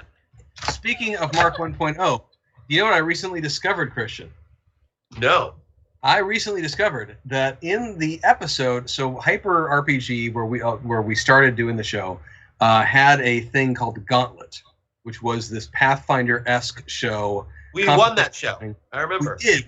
We set the new high score at the very end, which just was so exasperating to Zach because he wanted us to fail, and we won because he rolled a bunch of 1s at the end, and Kelly rolled a bunch of 20s, and it worked out great. I recently just rewatched that episode because it was the ending because it was so entertaining, and there were a lot of good moments in that. But the reason I brought it up is that when I watched the ending, I discovered that it was Mark 1.0 who bestowed the trophy to us in that episode. I was like, I didn't realize we had met him so much earlier. Oh yeah. Anyway, That's awesome. That was a fun show.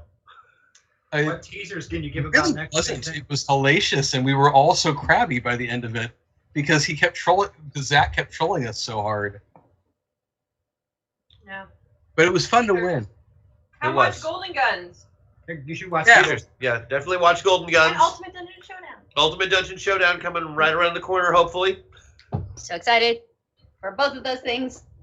But for as for the metaverse, it does keep going on. We got the reliables. We've got the reliables.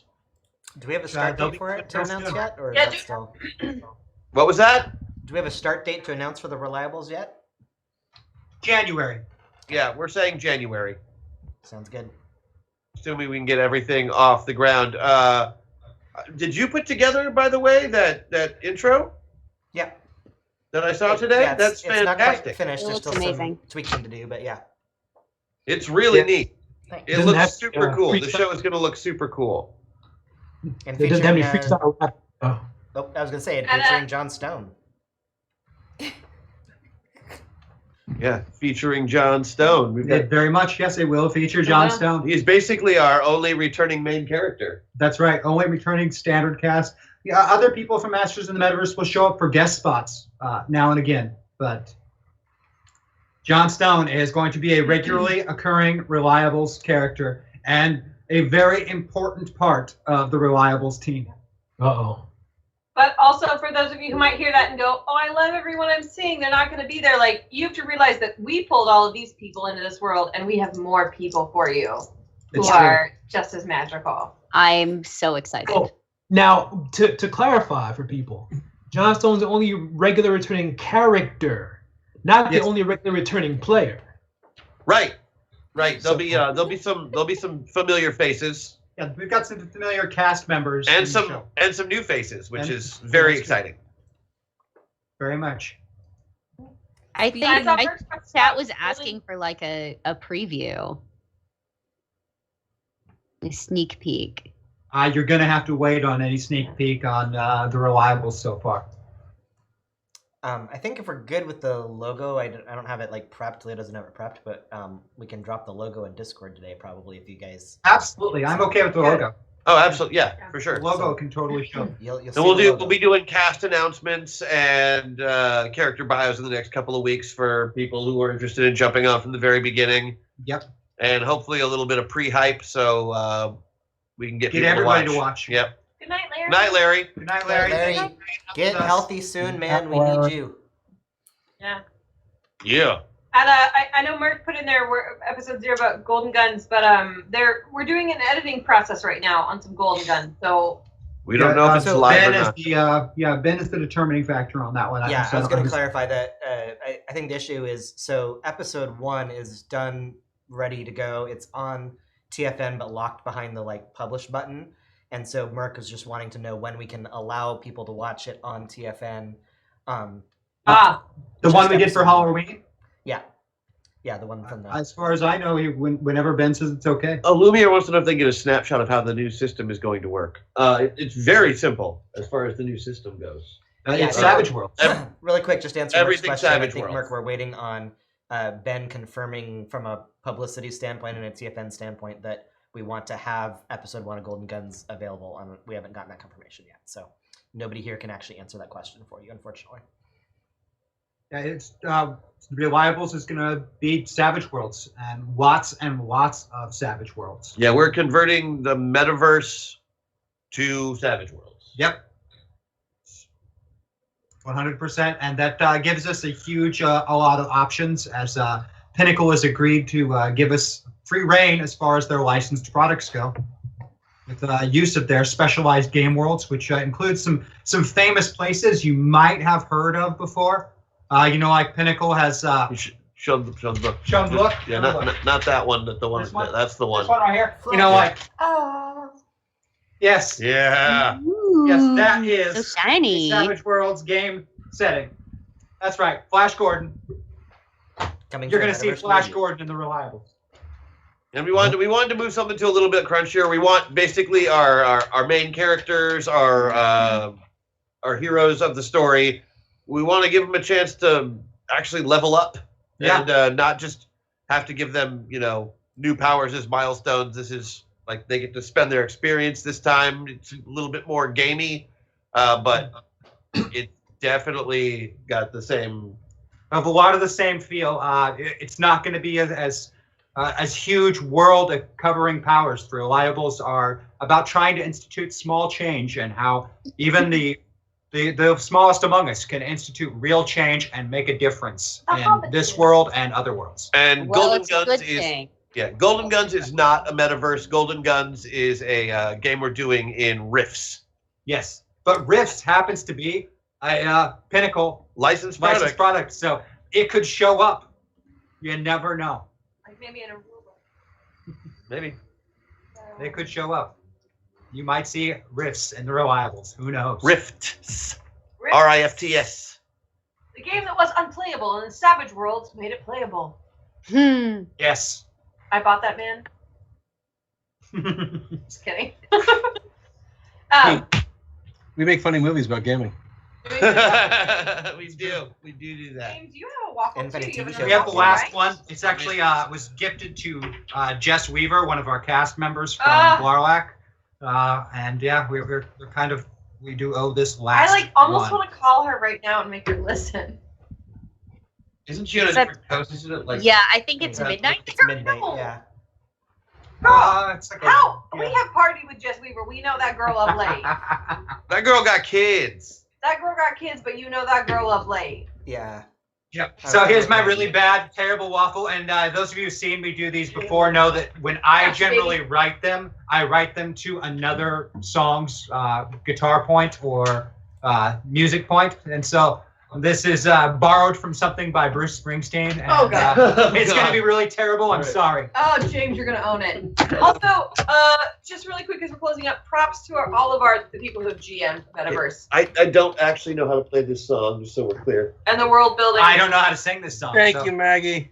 None of us could have done this if we didn't feel safe with the 3 people who were in charge. And I think all of us walked into the studio not knowing what would happen, but knowing we were completely safe and completely open to do whatever we wanted. And that was great. So thank you so much to the 3 of you. Thanks, Mags.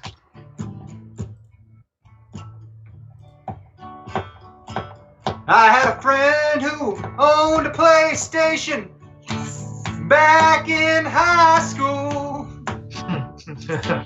We would play all those brand new games. Thought we were cool, boy.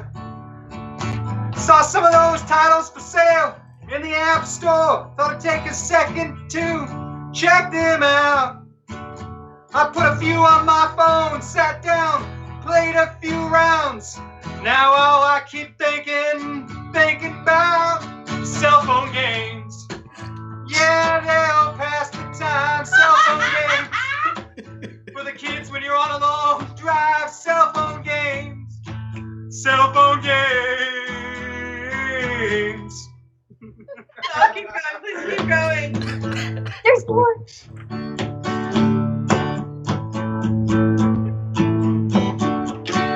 In fact, I think after the show I'm gonna play a few tonight because I've got time to kill. And I hope when I get old I don't sit around playing those games, but I probably will. Yeah, just sit back trying for the high score, a little nostalgia.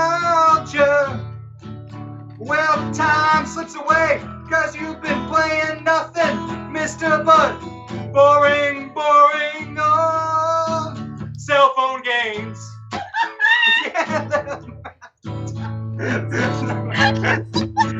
Yeah, when the kids home and drive, cell phone games. Cell phone games.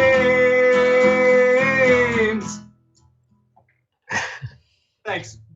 Oh, I just recorded Yes. Ladies and gentlemen. Well, that's how we're ending Masters of the Metaverse for the final time. With a really bad song. That was great. Jess, we did.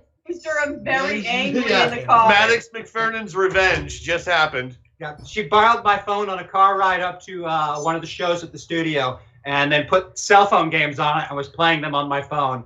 And I despise cell phone games. So when she was given the Waffle by Blarlac, she was like, I want it to be about cell phone games. I just found the original Snake. I just found the original Snake as an app. Oh, I lost. Oh, sorry, buddy. She was because she was like, James, do you want to be a boy or a girl? What's your name? Do you want to rule the country? Do you want to be a good person? Do you want to be like? She was such a mom about it. It was so cute. I just texted it to her. All right, guys, that's Can I probably all ask the. one question? Yeah. This is for James, because James asked me when I was going to be on Metaverse. And I said, whenever you write an episode. And I'm a little butthurt I didn't get an episode written. So, are you going to write an episode for me? Because it Sorry, seems y'all, like we can't everybody end else. this now. What'd you say, Whoa. Helen? Leo needs to All play. about- Well, I guess that just means you're going to have to look out and hopefully see Leo on the Reliables. Oh, I just wanted to ask. Yep. I love it. I want to see that. More like the Releo-Bulls. Oh, what? Oh. Just remember, Leo, that you asked for this. Yeah, I just did remember ask. that. When it I'm happens, ready. remember that you wanted this.